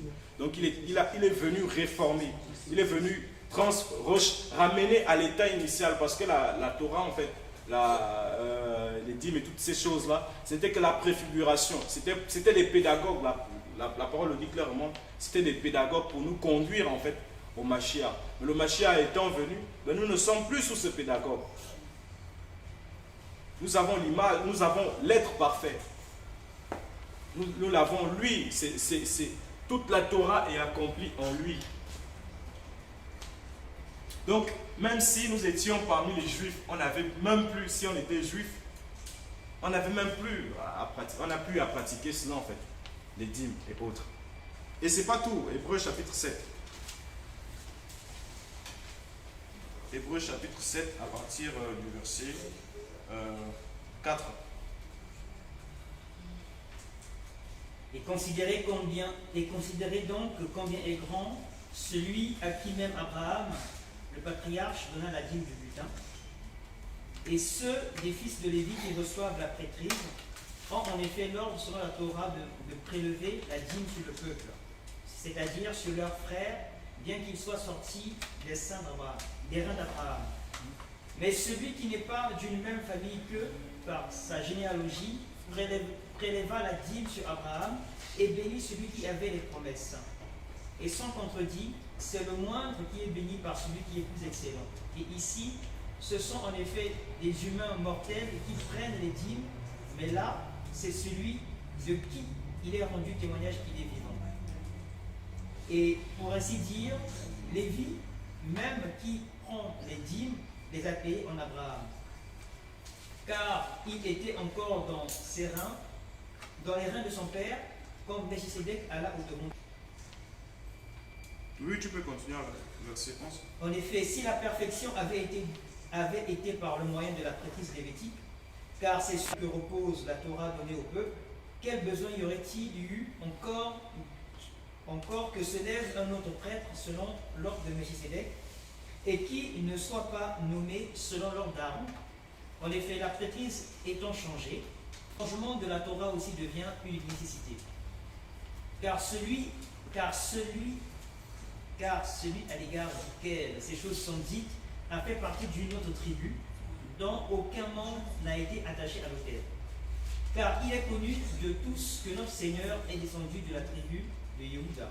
Voilà, on peut même s'arrêter là. En fait, le livre d'Hébreux, en lui-même, il nous raconte. Si vous lisez le livre d'Hébreux, vous allez bien comprendre pourquoi, en fait, il y a certaines choses qu'on ne peut plus pratiquer, comme le Shabbat, comme les dîmes et autres. On a lu par rapport aux dîmes, on a lu par rapport au fait que la prêtrise lévitique n'était pas parfaite, la perfection n'a pas été trouvée en elle, et le changement de Torah est évident, en fait. Et le changement de prêtrise, plutôt, devient une nécessité. Et c'est par Yoshua que la prêtrise a été changée. La prêtrise n'est plus du ressort selon l'ordre d'Aaron, mais c'est maintenant l'ordre de Malki-Tsédek ou Melchisédek. Et Melchisédek est avant Aaron. Tout comme Abraham est avant Lévi. Lévi n'est qu'un descendant lointain, arrière-petit-fils. Lévi n'est qu'un arrière-petit-fils d'Abraham.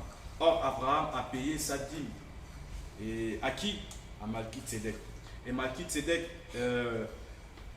est au-dessus d'Aaron, parce que Malki-Tsédek, comme on l'a déjà dit, est une préfiguration en fait de... voilà, c'est Yoshua en fait. C'est Yoshua lui-même. Il est sans généalogie et tout. C'est simplement le Seigneur Yoshua. Et le changement de Torah est évident en fait. Nous ne sommes plus sous la Torah. Déjà, si je répète les mêmes choses pour que ça soit vraiment clair, qu'on puisse vraiment s'imprégner de cela. Déjà, nous ne sommes pas juifs, mais même si nous étions juifs, parce qu'il n'y a que les juifs qui devaient payer, qui étaient voilà, sous ce joug-là. Même si nous étions des juifs, nous n'avons plus le devoir, nous ne sommes plus appelés. Et même nous devons nous abstenir de pratiquer ces choses, parce que si tu pratiques les dîmes, conformément à la Torah, encore, si tu pratiques les dîmes, tu dois tout pratiquer. Tu dois pratiquer les autres ordonnances. Si tu ne dois pas avoir, tu ne dois pas toucher. Si une femme, par exemple, qui est en menstruie, te touche, tu es impur. Et cette femme, elle est impure quand elle est en menstruie. Quand une femme accouche, elle est impure pendant, je pense, 70 jours, quelque chose comme ça. 40 pour les hommes et 80, je pense, pour les femmes. Elle est impure parce qu'elle a simplement accouché. Et ça, c'est la Torah, en fait. Il y a plein d'éléments. Quand un enfant manquait de respect à ses parents, on ne le tapait pas simplement. Si le parent a déjà averti, l'enfant ne comprend pas, il s'entête. Aujourd'hui, on ne peut plus le faire. Tout simplement parce que même les lois dans les pays dans lesquels nous sommes nous empêchent de faire cela. Mais quand un enfant était désobéissant, les parents l'ont averti. Arrête ceci, arrête cela. Ses parents allaient voir, en fait, exposer la chose publiquement. Et ses enfants les lapidaient. Tu vois un peu, ça c'est la Torah en fait. Donc s'il faut pratiquer la Torah en fait, c'est pas une partie. Il faut pratiquer tout. Tout. Tu comprends un peu? Et le Seigneur, il est venu libérer les Juifs de ce joug-là. Et Pierre va dire, pourquoi voulez-vous mettre un fardeau, un joug que ni nos parents, ni nos pères, ni nous n'avons pu porter? Parce que c'était tellement lourd, c'est pas quelque chose humain en fait. Pour les Juifs, les judaïsants qui voulaient imposer à Antioche de pouvoir en fait de respecter la Torah en fait. Et Paul va plus loin. Il dit que vous êtes déchus de la grâce, vous tous qui... Prenons-le dans Galates. Galates, je pense, chapitre 4 peut-être, hein, on peut vérifier. chapitre 4.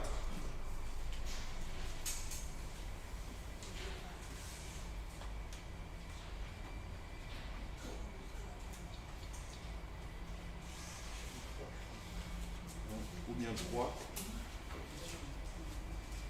Alors je cherche en tout cas. Voilà, chapitre 3 à partir du verset 10. Tu peux lire Ken? Quelqu'un peut l'aider? 3 à partir du verset 10.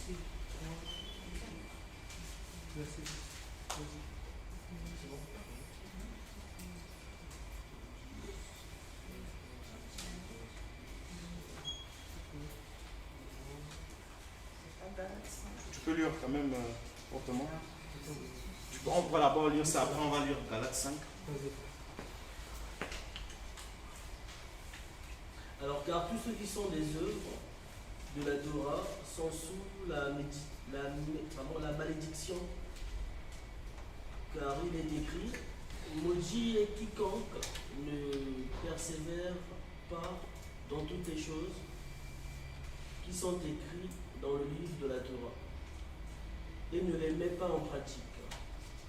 Et que personne ne soit justifié devant Elohim par la Torah. Celle est évidente, puisqu'il est dit, le juste vivra par la foi. Or, la Torah ne procède que par la foi.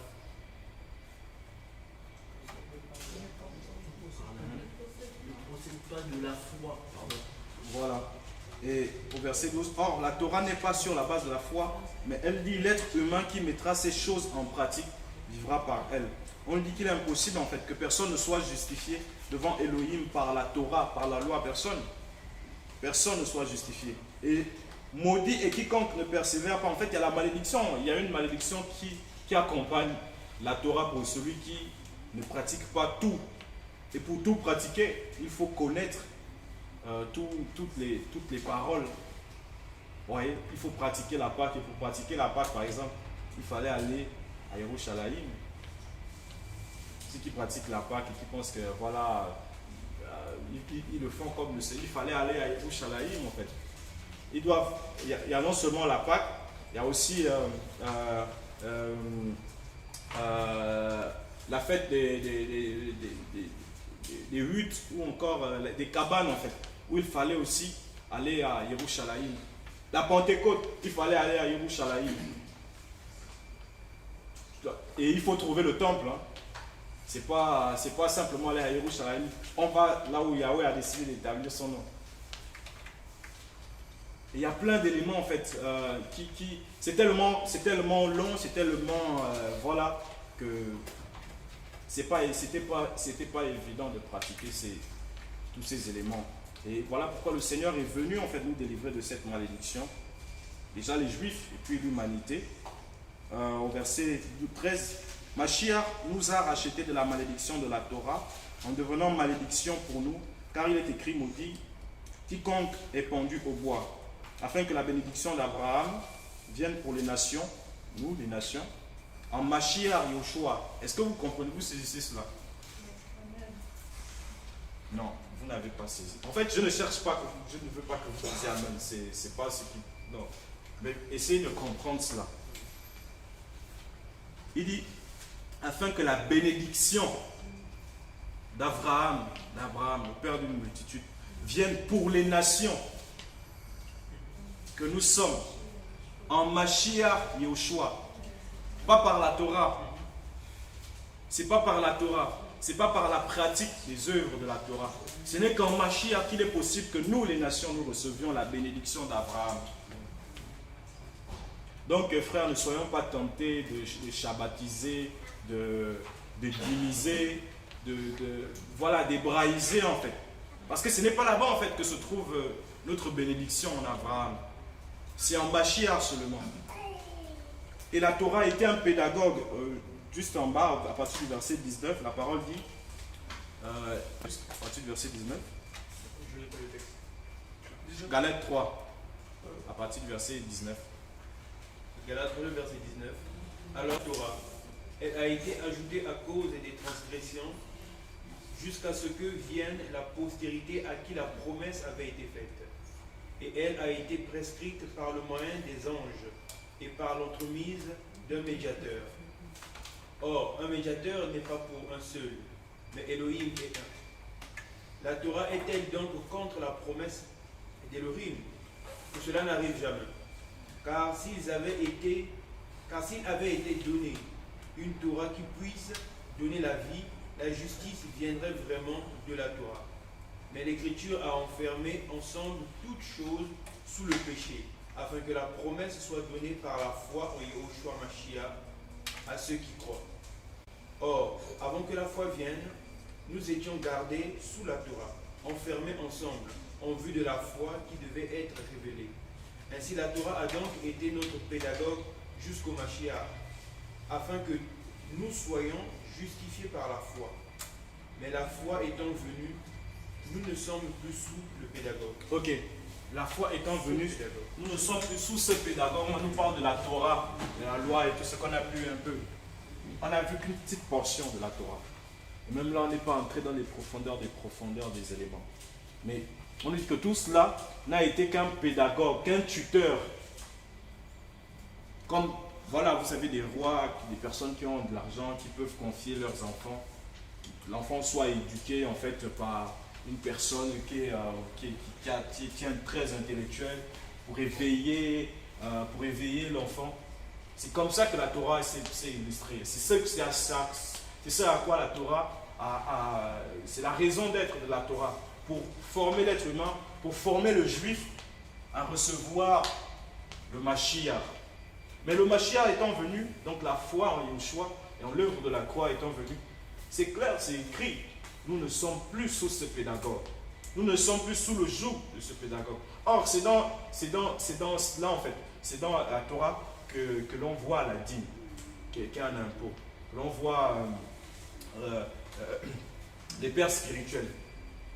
Ouais, parce que père spirituel, ce n'est pas un égarement en tout point, parce que dans la Torah, en fait, dans l'ancienne alliance, c'est l'esprit du Père. Du Père venait sur le Fils. Vous allez voir que Elisha va recevoir la portion double esprit de Elia. C'est pareil pour Moshe. Le Seigneur va prendre l'esprit qui était en Moshe et le mettre sur les autres en fait. On parlait tout à l'heure de Eldad et Médad. On sait quoi que le Seigneur est le Père des esprits. La parole nous le dit clairement dans l'hébreu que Elohim est le Père des esprits. Mais dans ce sens-là, c'était envisageable de parler de père spirituel dans le sens où le service même du serviteur était conditionné en fait par son obéissance, par sa soumission en fait à ce père que pouvait représenter par exemple Moshe, Élie et d'autres en fait.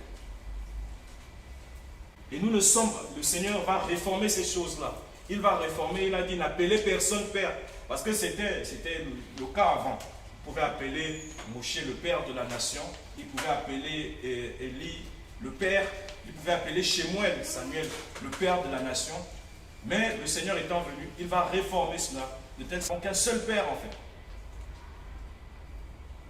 Celui qui est dans les cieux, n'appelez personne père, n'appelez personne guide et tout. Il va réformer ces éléments-là en fait. Les offrandes, l'offrande du prophète. On ne peut pas voir un homme d'Élohim, un homme de Dieu, sans les mains vides et tout. Encore que ce n'était pas une ordonnance, c'était une pratique qui se faisait certes en Israël. Mais nous ne sommes plus dans ce temps-là en fait. Oui, il faut se prosterner et tout. Comme je sais pas, je pense avoir un truc comme ça. Je sais pas dans le téléphone de qui j'ai vu ça. Mohamed Sanogo qui dit Transfert d'onction. voilà, le transfert d'onction ne se fait que par la soumission, quelque chose comme ça. Oui, on ne se fait que par le service à celui qui le possède. Ah voilà, le transfert d'onction, ces éléments-là et tout. J'aimerais vous poser la question, l'onction de Shaoul, de qui venait-elle? Est-ce qu'on va dire que c'est des Gamaliel? Non. Shaoul, c'est Paul. D'où venait son onction? Qui est le fils spirituel Est-ce qu'on a vu quelqu'un prendre son manteau? Et même sous la Torah, en fait, Elisha, qui a pris son manteau?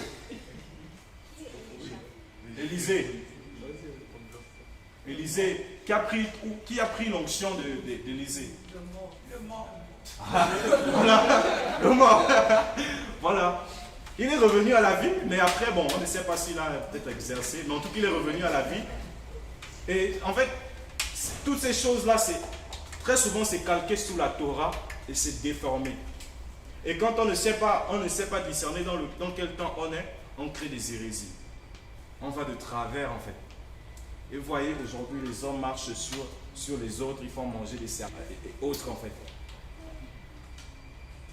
On parle d'archibishop, toutes ces choses-là, quand vous voyez cela, en fait, c'est une incompréhension de la Torah, une perversion de la Torah.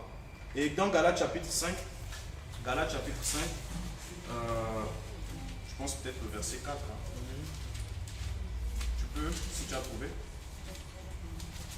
Vous êtes séparés du Mashiach, vous tous qui vous justifiez par la Torah, vous êtes déchus de la Torah. Voilà. Quand on cherche à se justifier, ça va peut-être vous étonner, mais si tu penses qu'en payant, encore que ce n'est pas la dîme, on a compris que ça, c'est pas la dîme. C'est simplement, tu es en train de simplement faire un don monétaire, ça n'a rien à voir avec la dîme. Tu te fais dépouiller de ton argent. Tu sais pas, en faisant cet acte-là, tu penses que tu deviens agréable au Seigneur. Tu te sépares de Mashiach en fait. Et c'est ce que ce passage nous dit. Si en payant la dîme, en faisant l'offrande du prophète, l'offrande d'action de grâce, ou bien la Pâque et tout, tu penses que c'est en cela que tu deviens agréable au Seigneur. L'œuvre de la croix, tu l'annules pour toi. Et c'est ce que les Galates faisaient en fait. C'est ce que les Galates, ce dans quoi les Galates tombaient en fait.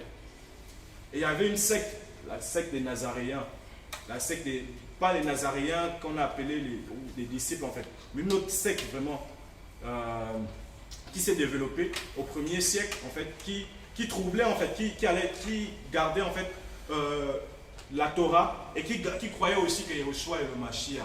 Donc ça ne date pas d'aujourd'hui en fait. Elles étaient nombreux et il y a nombreuses sectes. Il y a aussi les ébiotes. Et les ébiotes, eux, c'est des personnes qui viennent, qui semblent confesser le Mashiach, mais qui gardaient en fait, qui gardaient la Torah en fait. Et les disciples, les frères ont été confrontés à ces personnes à plusieurs reprises. Et quand vous voyez Galates, la lettre de Galates, il est en train de reprendre les frères parce qu'ils ont été ensorcelés. Et Shaoul va leur poser la question, vous avez bien commencé, mais qui vous a ensorcelé? Aux Galates insensés. Et c'est la seule lettre même de Shaoul où il n'y a pas d'affection, on ne voit pas, il ne fait pas un témoignage d'affection envers ses frères. Parce que ses frères, ils se détournaient en fait de la foi pour s'attacher aux œuvres de la Torah. Et je vous assure, il y a une tentation, une forte tentation qui peut souvent venir de vouloir pratiquer la Torah, de vouloir observer les jours. Mais c'est tout simplement charnel. Ça ne vient pas de l'esprit du Seigneur. Les hommes facilement ils vont chercher à observer les jours, payer la dîme et tout ça là, croyant se conformer à la Torah en fait. Moi je me rappelle avant que je ne me convertisse, enfin, avant que le Seigneur ne me sauve, qu'il me convertisse, j'ai vu dans la parole, je pense que c'est dans Lévitique 18, où on parle des animaux impurs. Je suis tombé sur ça, je n'étais même pas converti. Mais voilà, étant grand pécheur et tout, j'ai lu ce passage. À l'intérieur, en fait, on parle des bêtes, qu'il ne faut pas manger les animaux. On parle des animaux impurs et des animaux purs. À partir de ce jour, j'ai commencé à. Je ne mangeais plus le silure, plein de trucs qui sont décrits en fait. Je respectais ces caractéristiques. Je ne touchais même pas la marmite qui avait touché le porc. Je ne pouvais pas me sentir impur. Alors que j'étais un grave pécheur, un fornicateur, à fond en fait dans le péché. Et quand vous voyez des personnes qui cherchent à s'attacher aux œuvres de la Torah, ce sont des personnes charnelles. Soit elles ne sont pas converties, ou elles sont simplement charnelles. Ou ignorantes. En effet, vous êtes séparés vous êtes séparés du Mashiach. Vous tous qui cherchez, qui vous justifiez par la Torah, vous êtes déchus de la grâce. Car nous, c'est par l'Esprit, en vertu de la foi, que nous attendons assidûment et patiemment l'espérance de la justice. L'espérance de la justice. Donc, tu vois que c'est pas simplement comme ça, on n'a pas décidé simplement comme ça, Ken, de ne pas payer la dîme. C'est simplement pour être conforme à la parole. Tu sais, si on commence à faire payer la dîme, ça va faire beaucoup de pognon. Regarde ici, on est au moins plus d'une vingtaine. Si chacun doit donner, par exemple, 100 dirhams, si on est 20, ça va peut-être faire un truc comme, disons qu'on est 20, chacun donne 100 dirhams, ça va faire 2000 dirhams. Quoique la plupart des gens ici n'ont pas des salaires de 1000 dirhams, il y en a qui ont des gros salaires même. Donc, ça va faire, disons, 2000 dirhams. La plupart du temps, les personnes qui partagent, c'est Dieu prend soin de moi. Donc, on va faire part égale. Il a 1000 dirhams et j'ai 1000 dirhams. Facilement, on se fait du pognon. On se fait du pognon. Donc, et c'est comme ça que ça se passe dans les assemblées. C'est comme ça que ça se passe dans la plupart. Il y en a qui sont dans l'ignorance, certes. Et il y a d'autres qui sont conscients de ces choses. Mais lorsque le Seigneur nous permet de comprendre, de lire la parole et de voir qu'en fait, en réalité, nous n'avons plus à payer ces choses. Et comment en sortir. Et même, vous allez voir que les disciples, ils ne parlent jamais de la dîme, en fait. Pierre, Paul et les autres, ils ne parlent pas de la dîme. Ils parlent certes des offrandes volontaires, selon la résolution du cœur et la capacité de tout un chacun. Mais la dîme, c'est un impôt, c'était obligatoire, il fallait payer cela. Et comment cela a repris vie, en fait, cette histoire de dîme? C'est avec ce qu'on appelle généralement les pères de l'Église, les pères du christianisme, les catholiques, en fait. Et eux-mêmes, même les catholiques qui ont ramené la dîme, ils ne payent même plus la dîme. Ils ont certes dénié du culte et autres, mais ils ne demandent plus la dîme.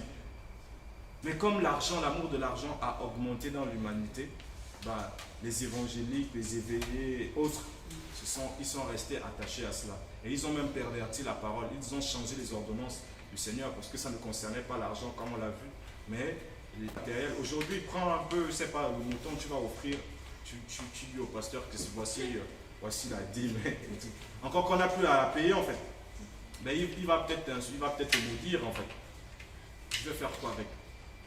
Et nous sommes effectivement tous maintenant des prêtres, nous sommes un royaume de prêtres et de rois en fait, selon ce que la parole nous dit. Donc s'il faille payer la dîme, je dois payer la dîme, mon frère il doit me payer la dîme et vous voyez qu'au finish en fait, on n'est plus en fait dans ce sacerdoce. La parole le dit clairement dans 1 Pierre 2. Nous sommes un peuple de rois et de sacrificateurs. Et pourquoi aussi, on a parlé de la dîme de Shemuel. Vous savez que le roi, il devait percevoir, on l'a lu en fait. Et donc, le prêtre et roi, nous avons droit à recevoir la dîme. Maintenant, qui va payer la dîme? À qui? Donc, moi, je dois payer la dîme à juste, il doit me payer, je dois payer, ainsi de suite. Et vous voyez qu'on n'est plus en fait, on n'est plus sous ce joug-là. Week-end, je voulais dire. Juste le temps de restructurer un peu. En gros, le concept même de ce que j'ai eu à apprendre dans le temps aujourd'hui est un peu chamboulé, on va dire. Du coup,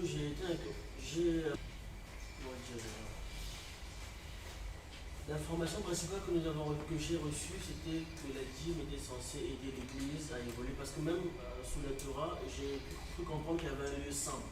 Le lieu saint était bâti par qui? Donc, par l'homme, si je comprends bien. Et ce que j'ai appris de la dîme, c'était qu'elle aidait l'Église à être gardée, à être bâtie et autres. Et aujourd'hui, nous avons un facteur qui n'était pas, on va dire, en ces temps-là, nous avons l'électricité, nous avons les charges, les sonorisations et autres. Donc pour moi, c'était logique de payer une dîme, parce qu'il y avait derrière des frais, des charges, logiquement parlant, vous allez peut-être m'excuser. Et sous ce concept-là que vous avez mis tout à l'heure, que j'ai suivi avec... je voulais savoir en gros à quoi ou encore comment conserver ou garder ou je sais pas, aux besoins de l'église, pour la première question, et à quoi en fait, en gros, qu'est-ce que l'homme peut faire pour, qu'est-ce que l'homme peut faire pour subvenir aux besoins, en fait, Donc participer. participer par exemple. Ok. En fait, D'accord. Ok, déjà, sachant qu'on ne peut pas soutenir le Seigneur dans son œuvre, il y a quelqu'un qui a été frappé de mort parce qu'il voulait soutenir le Seigneur, il pensait qu'il avait la capacité, la force. Uza, vous avez certainement entendu parler d'Uza. L'arche était en train de... Voilà, il semblait que l'arche allait tomber, il a touché. Là, il prend à l'instant. On pense souvent qu'on peut soutenir l'œuvre du Seigneur. Non, le Seigneur fait son œuvre. Regarde par exemple cette salle.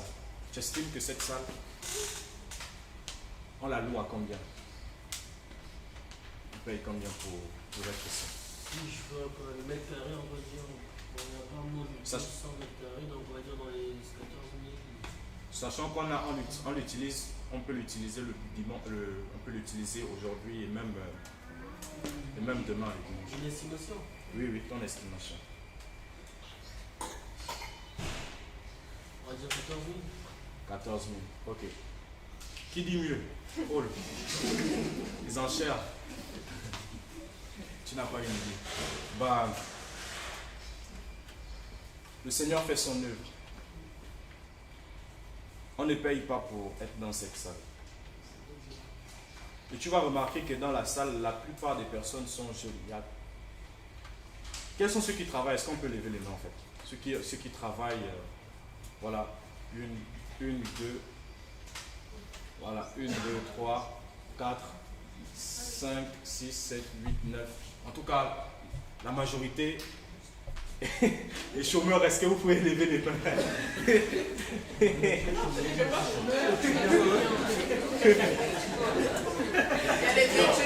Et les étudiants. Voilà, en fait, très peu travaillent, très peu ont un revenu régulier.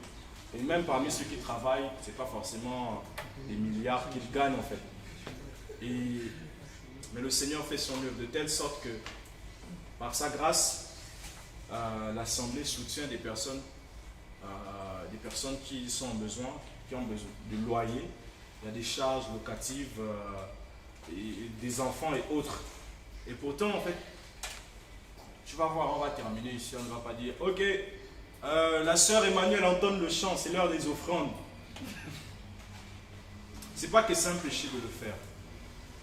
On peut le faire, on s'organise. Et quand il y a le besoin, on peut s'organiser. Par exemple, on peut faire l'offrande, par exemple, soutenir le frère Emmanuel s'il a un besoin, en fait, ou selon que l'esprit peut conduire. Le problème, c'est qu'on nous a habitués à mettre l'argent comme étant la solution pour toute chose. Alors que ce n'est pas le cas, en fait. Le Seigneur, moi, c'est une parole qui m'interpelle et qui m'enseigne beaucoup. Et qui me fait toujours penser que je sois dans le chômage, que je sois pauvre, que je sois riche. Je n'aurai pas de justification à dire que je ne peux pas soutenir un pauvre. Parce qu'il y en a qui disent, quand j'aurai l'argent, je vais aider les personnes. Le Seigneur était pauvre. Il n'y a pas quelqu'un qui est pauvre ici comme le Seigneur l'était, financièrement parlant. Il dormait en plein air. Tellement il était pauvre. Il y a une fois, je sortais, il était peut-être 1h, minuit comme ça. J'ai vu des personnes dormir en fait, voilà, sur la rue en fait. Enfin, à côté, comment on appelle ça? Au trottoir, voilà. Une femme avec une jeune fille. Je vous assure, j'avais jamais vu ça en fait. Et j'ai pensé au Seigneur. Et effectivement, je me suis rendu compte que dans la parole, lui, le Seigneur en fait, c'est bien écrit qu'il dormait en plein air. Vous avez déjà lu ça? Sur les montagnes, il fait très froid. Et on va prendre cette parole, c'est dans Luc. Permettez-moi de trouver le passage. Oui, en plus, sur les montagnes, il fait très froid. Et dans un pays désertique, vous savez, le désert, c'est l'inverse. En fait, ça va dans les extrémités. Quand il fait chaud, le sable, en fait, n'arrive pas à absorber. Le sable n'absorbe pas la chaleur, en fait. Du coup, quand il fait chaud, ça conserve la chaleur. Il fait très chaud dans le désert. De même, quand il fait froid, le sable n'absorbe pas la fraîcheur. Il fait très froid. Et dans un pays désertique comme Israël, le Seigneur dormait parfois dans les bateaux, parfois dans les montagnes, en plein air. Regardons-le dans Luc chapitre 21, verset 37. On nous a appris à ce que l'argent soit forcément toute chose. Mais non, pas du tout. Et je ne parle pas de cela comme quelqu'un qui, voilà, je parle juste parce que j'ai entendu quelqu'un dire. C'est par expérience en fait. C'est par expérience. L'argent, s'il fallait forcément avoir de l'argent, s'il fallait forcément travailler pour être dans le service du Seigneur, pour faire l'œuvre du Seigneur, je ne serais pas là devant vous, franchement. Je serais même peut-être plus au Maroc. 21, chapitre 27, verset 27 plutôt. Non, 37. 30, ouais, c'est ça. Je vais. Et pendant le jour, il enseignait dans le temple, et il sortait pour passer la nuit en plein air, à la montagne appelée des Oliviers. En plein air. Vous voyez? Et le Seigneur était un SDF. C'est pas une injure. Et même la plupart c'était des SDF.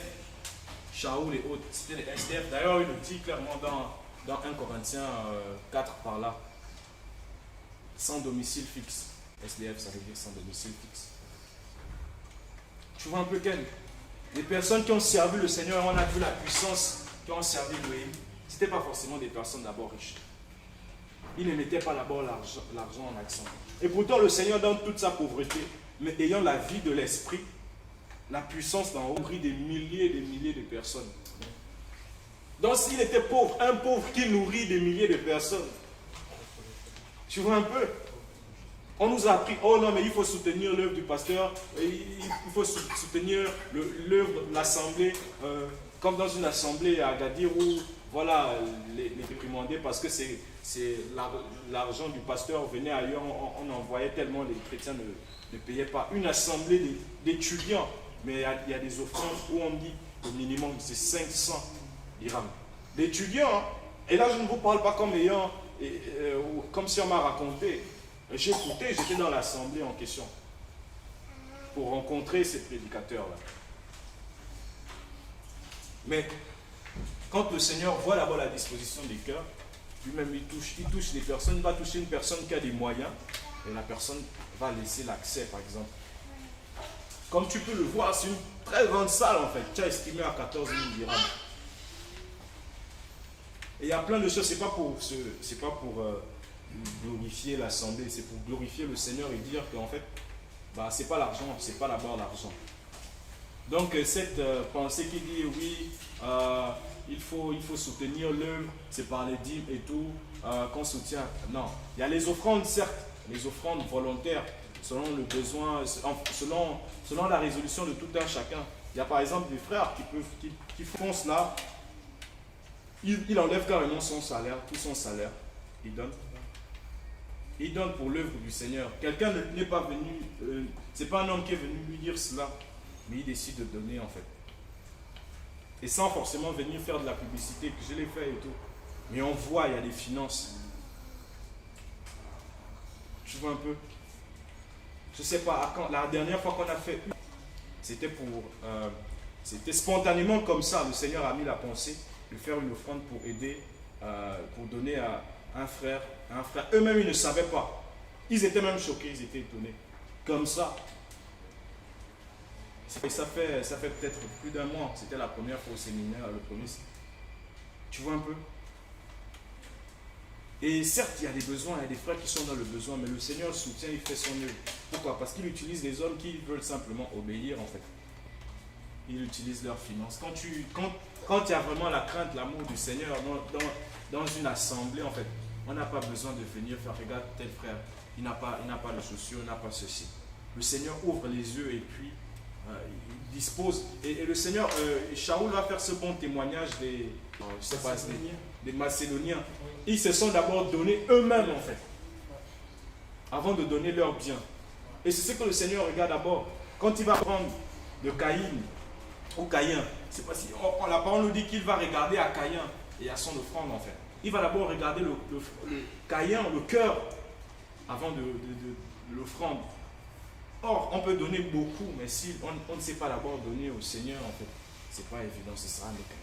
Il y en a qui donnent beaucoup, il y a des assemblées ici, il y a des gens qui sont très riches même, qui y vont. Allez chez les catholiques, il y a des milliardaires là-bas. Donc, oui, comment est-ce que c'est la dîme qui soutient l'assemblée? On ne l'a jamais vu, les disciples. Il y a même des collègues qui se faisaient, mais jamais on n'a parlé de la dîme pour soutenir l'œuvre du Seigneur ou le pasteur. Non. Voilà pourquoi on parle justement de revenir, en fait, de la réforme, de simplement rester biblique, de rester biblique. Est-ce que tu as vu Samuel un jour, Samuel, qui était un prophète, recevoir la dîme? Non. Pourquoi? Parce qu'il n'était pas lévite déjà. Le Seigneur jamais n'a reçu de dîme. Je n'ai jamais vu une personne. Oui, tu vas. Je n'ai jamais vu, voilà, le Seigneur recevoir des dîmes en fait. Les apôtres, prophètes et du testament de Yoshua recevoir des dîmes. Et même aucun prophète. C'était les Lévites en fait. Et le temps étant passé, nous ne sommes plus, les Juifs ne sont plus sous ce joug-là en fait. Oui, frère? Juste pour aller dans le même sens que ce que tu dis, on peut prendre le passage. Tu peux parler un peu plus fort? Je dis dans le même sens que ce que tu dis, on peut prendre le passage de 2 Corinthiens 9 qui parle de l'humanité. Je vais le lire rapidement. D'accord. Ensuite, du verset 1. Il est vraiment superflu que je vous écrive en faveur des saints, car je connais votre esprit bien disposé, dont je me glorifie de vous devant ceux de Macédoine. Leur disant que la Caïnie est prête depuis l'année dernière, et votre zèle a stimulé la plupart d'entre eux. J'ai envoyé ces frères, afin que ce en quoi je me suis glorifié de vous ne soit pas vain en cette occasion, et que vous soyez prêts, comme j'ai dit, de peur que ceux de Macédoine demeurent avec moi, et ne vous trouveront pas prêts, nous n'ayant de la honte, pour ne pas dire vous-même, de l'assurance avec laquelle nous nous sommes glorifiés de vous. C'est pourquoi j'estimais qu'il était nécessaire de prier les frères d'aller premièrement chez vous et d'achever de préparer votre libéralité que vous avez déjà promise, afin qu'elle soit prête comme une libéralité et non pas comme un fruit de cupidité. Et celui qui sème peu moissonnera aussi peu, et celui qui sème abondamment moissonnera aussi abondamment. Que chacun donne selon ce qu'il a résolu dans son cœur, non pas avec chagrin ni par contrainte, car Elohim aime celui qui donne avec joie. Et Elohim est puissant pour vous combler de toute grâce, afin que possédant toujours tout ce qui vous est nécessaire, vous abondiez en toutes sortes de bonnes œuvres. Selon qu'il est écrit, il a répondu et il a donné aux pauvres, sa justice demeure à perpétuité. Amen. Amen. Voilà. Verset 7, que chacun donne selon ce qu'il a résolu dans son cœur, non pas avec chagrin ni par contrainte, car Elohim aime celui qui donne avec joie. Or, la dîme, c'est une contrainte, c'est un impôt. C'est comme les personnes, je suis sûr que les personnes qui travaillent et qui reçoivent un salaire, quand on coupe les impôts, ils aimeraient bien qu'on enlève les impôts sur le revenu, n'est-ce pas, les travailleurs? Ah, c'est pas avec joie, c'est pas avec joie qu'ils acceptent qu'on enlève leur argent. Pourquoi? Mais c'est imposé en fait. C'est imposé, c'est un impôt. Et c'est pareil pour la dîme. C'était pas avec libéralité ou bien avec... non, par résolution. Non. C'était déjà bien fixé un montant, enfin pas un montant, un pourcentage bien déterminé, 10%. Et c'était que tu le veuilles ou pas, tu dois le faire, sinon tu te mets en problème avec le Seigneur. Pour revenir sur le trésor, sur la maison du trésor, tu disais qu'il y avait que les dîmes qui étaient conservées dans la maison du trésor, c'est ça? Non, pas que les dîmes. Il y a plein d'éléments. Il y a les dîmes, il y a les offrandes qui étaient faites. Par exemple, si quelqu'un vient faire une offrande de paix à Yahweh, la prescription était claire, ce qu'il fallait faire en fait. Et il y avait un pourcentage, enfin une part pour la personne qui offre le sacrifice, une part pour Yahweh qui était consumée, ou les offrandes consumées, voilà, les holocaustes, et une part pour le prêtre. Et là-bas, il pouvait conserver certains aliments. C'est pas uniquement les dîmes en fait qui étaient stockés là-bas. Est-ce qu'il y avait autre chose que les aliments du bétail, tout ça. Parce que quand Shlomo va faire le temple, la maison des trésors, il va mettre tout ce que David avait gagné à la bataille à l'intérieur. Est-ce que c'est la même chose ou bien il y a une différence entre les ustensiles? Voilà. Voilà, il y a les ustensiles, il n'y a pas que les aliments en fait. Effectivement, il y a les ustensiles, il y a un certain nombre de butins en fait. Il y a une part qui pouvait être gardée dans cette maison, la maison du trésor. Et voilà, la maison du trésor. Magasin, dans le magasin. Et dans Marc 12, quand Yeshua regarde dans le 30, ceux qui déposaient les pièces, il va voir cette dame qui va y aller. Donc il y avait aussi la possibilité d'accès, les personnes pouvaient y accéder. Et comment on a fait pour arriver au fait que les gens aillent déposer de l'argent à l'intérieur? Voilà, tu abordes un élément. Vous voyez, il y a beaucoup de choses qu'on lit dans les évangiles et on pense que, parce que les Juifs pratiquaient cela, c'était la Torah qui l'avait prescrit. Tu vas voir que ce n'est pas forcément le cas. On ne voit pas quelque part dans la Torah où il fallait donner les pièces en fait dans le temple. Mais il faut savoir que les Juifs sont passés par plusieurs éléments après être sortis d'Israël. Ils ont connu la captivité babylonienne. Et avant la captivité babylonienne, le temple a été détruit. Et le même temple qui a été détruit, enfin le temple dont il est question par exemple dans les évangiles, ce n'est pas le temple au temps de Shlomo ou de Salomon, c'est un autre temple. Et pour en arriver là, il y a eu tout un nombre d'éléments. Il y a des éléments qui ont été rajoutés, il y a des éléments qui ont été retranchés. Par exemple, les dîmes, les montres et toutes ces choses-là. Le lavage, en fait, dans Marc chapitre 7, par exemple, Marc chapitre 7, beaucoup de choses, des traditions qui se sont ajoutées, une organisation qui s'est faite, qui n'était pas, qui ne sont pas forcément prescrites dans la Torah. Et il faut savoir que les Juifs, et même c'est le cas, ils considèrent même beaucoup plus, comment ça s'appelle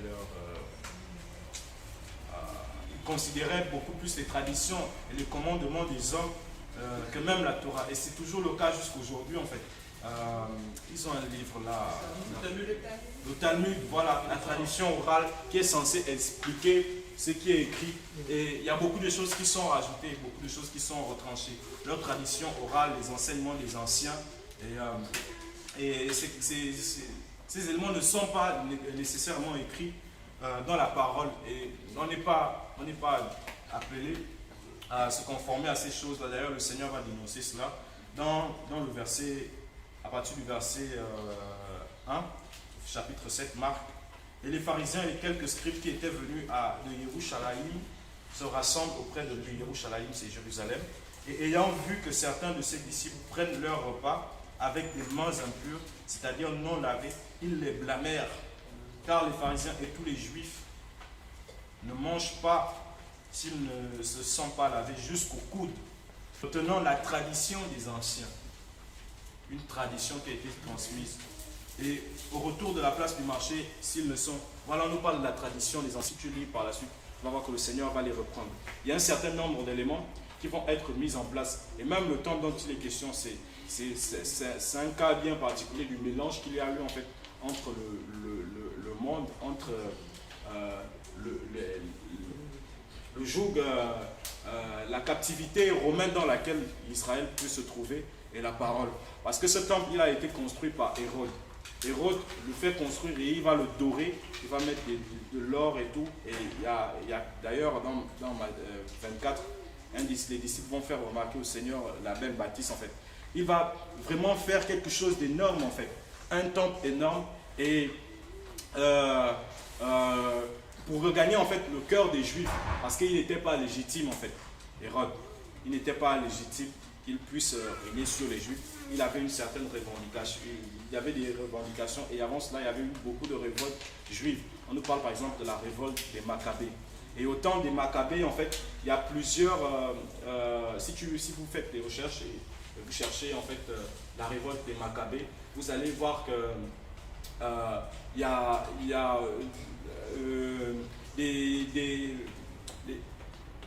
les collaborateurs des Romains, les Grecs qui régnaient en fait en ce moment-là sur la terre, avaient choisi carrément, non pas selon les critères de la Torah, mais selon leur volonté, selon qu'il y avait des corrompus parmi les prêtres, eux-mêmes, celui qui va diriger dans le temple. Et c'est ce qui va pousser Ben Zakkai, Yehuda en fait, Shimon Maccabée, et d'autres juifs ultra-orthodoxes à se révolter. Parce qu'en fait, ceux qui étaient établis sur le temple et qui faisaient les lois n'étaient pas des personnes légitimes. Eux, ils étaient zélés pour leur Torah, mais les personnes qui étaient établies, qui dirigeaient en fait le culte du judaïsme, c'était des collaborateurs en fait des Grecs et autres, des Antiochus, Épiphane IV, et tous, c'était leurs collaborateurs carrément, c'était des politiciens. Voilà. Et donc ils n'étaient pas légitimes, ils ne respectaient pas la Torah, et cela va essuyer, ça va susciter beaucoup de révoltes. Et c'est dans ces temps-là aussi que plusieurs éléments vont être ajoutés. Plusieurs éléments vont être rajoutés dans la pratique du judaïsme en fait. Et d'autres vont être retranchés. De telle sorte qu'aujourd'hui on voit dans la maison du trésor des personnes qui y mettent, et la femme, la veuve, qui est venue mettre tout ce qu'elle avait. Mais au temps du Seigneur, c'était libre. C'est vrai que, bon, on ne sait pas si c'était forcément imposé, mais il n'y a pas eu une Torah particulière par rapport à cela en fait. Par rapport au fait de venir mettre dans le tabernacle en fait, dans le temple, de faire des offrandes en fait, et monétaires en plus. Non. Monétaire. À un moment donné, oui, il y a eu pour pouvoir concevoir l'arche, mettre en place l'arche et d'autres ustensiles, il y a eu des demandes, des dons par rapport à l'or et tout. Et après, à un moment donné, quand ça avait atteint, ils ont demandé d'arrêter parce que les Israélites étaient tellement zélés qu'ils en ont donné énormément et ils continuent à en donner. Et puis Moshe, il a dit c'est bon en fait, il a demandé d'arrêter de venir faire des dons parce que l'objectif avait été atteint. Mais ce n'était pas quelque chose qui était devenu perpétuel. Tu vois un peu? Donc ce sont des traditions, des commandements d'hommes. Et tu vas voir par exemple que dans le temple, ils vont commencer à vendre dans le temple. Au temps de Moshe, il n'y avait pas ça. Le Seigneur va chasser les vendeurs du temple, les marchands du temple. Ce n'est pas dans la Torah. Tu vois, c'est toute cette folie-là, le mélange de perversion, de Torah en fait, et de la politique, ce mélange-là qui va conduire à telle sorte. Comment tu comprends que dans le temple, il y avait carrément des changeurs, des personnes qui faisaient des changes dans le temple, qui vendaient des pigeons et autres. Dans le temple, tu vois un peu, il y avait une perversion et c'était carrément un désordre. Et le Seigneur est justement venu en ces temps sombres là, et pour réformer en fait. Et en ce moment, il y avait justement beaucoup de sectes aussi. Il y avait beaucoup de sectes dans le judaïsme, parce qu'il y avait eu aussi beaucoup d'égarements. Il y en a qui vont se dire, bon, nous sommes des tzadikim, des sadducéens, nous sommes les justes et tout. Et il y a d'autres qui vont dire, nous sommes les séparés, les pharisiens. Et il y a d'autres, les zélotes également. On parle d'un zélote Shimon. Ils étaient des radicaux aussi. On va parler également des Esséniens. Ce n'est pas certes mentionné dans la parole, mais l'histoire nous fait comprendre qu'effectivement, il y en avait aussi. Il y en a qui prétendent même que Yoshua était un Essénien en fait. Donc il y avait plein de courants comme ça. Et il y avait toute une cacophonie, tout un désordre. Et même dans le fonctionnement dans le temple, c'était du désordre, quoi. Voilà. Ken, c'est bon? Tu comprends quoi, la dîme n'est plus sous ce joug-là? Anne, tu voulais parler, tu as levé la main.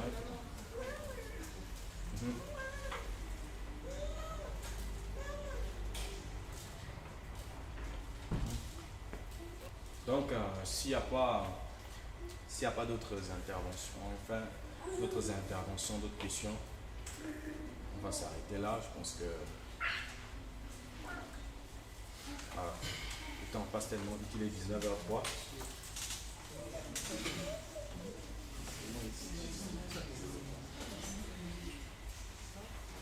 Voilà. C'est bon? Il n'y a pas quelque chose? Ok, donc on va prier. Le Seigneur nous donne d'avoir des cœurs. N'oublions pas le partage de l'interpellation du départ en fait, par rapport au fait qu'on ne tombe pas dans la religion, dans les pratiques. Donc le Seigneur nous donne d'être réformés. Prions. Seigneur, donne-nous d'être réformés, donne-nous de nous conformer simplement à ta parole, à ta volonté, Père. Nous ne soyons pas séduits, Seigneur, par la religion. Nous ne soyons pas séduits par un fonctionnement qui semble être Dieu, mais qui n'est pas de toi. Éclaire-nous encore, Seigneur, éclaire-nous par rapport aux choses dont nous sommes complètement ignorants. Donne-nous d'être affermis dans la vérité, Seigneur, dans la justice, Seigneur. Ô Père, garde-nous, Seigneur, que cette parole que tu nous as promis de partager ne soit pas vaine, Seigneur, mais qu'elle porte du fruit en nous. Et que toute la gloire, Seigneur, te revienne, toi qui as permis, Seigneur, cet échange, Seigneur. Que soit l'honneur et la gloire, ô Père, au nom de Yeshua.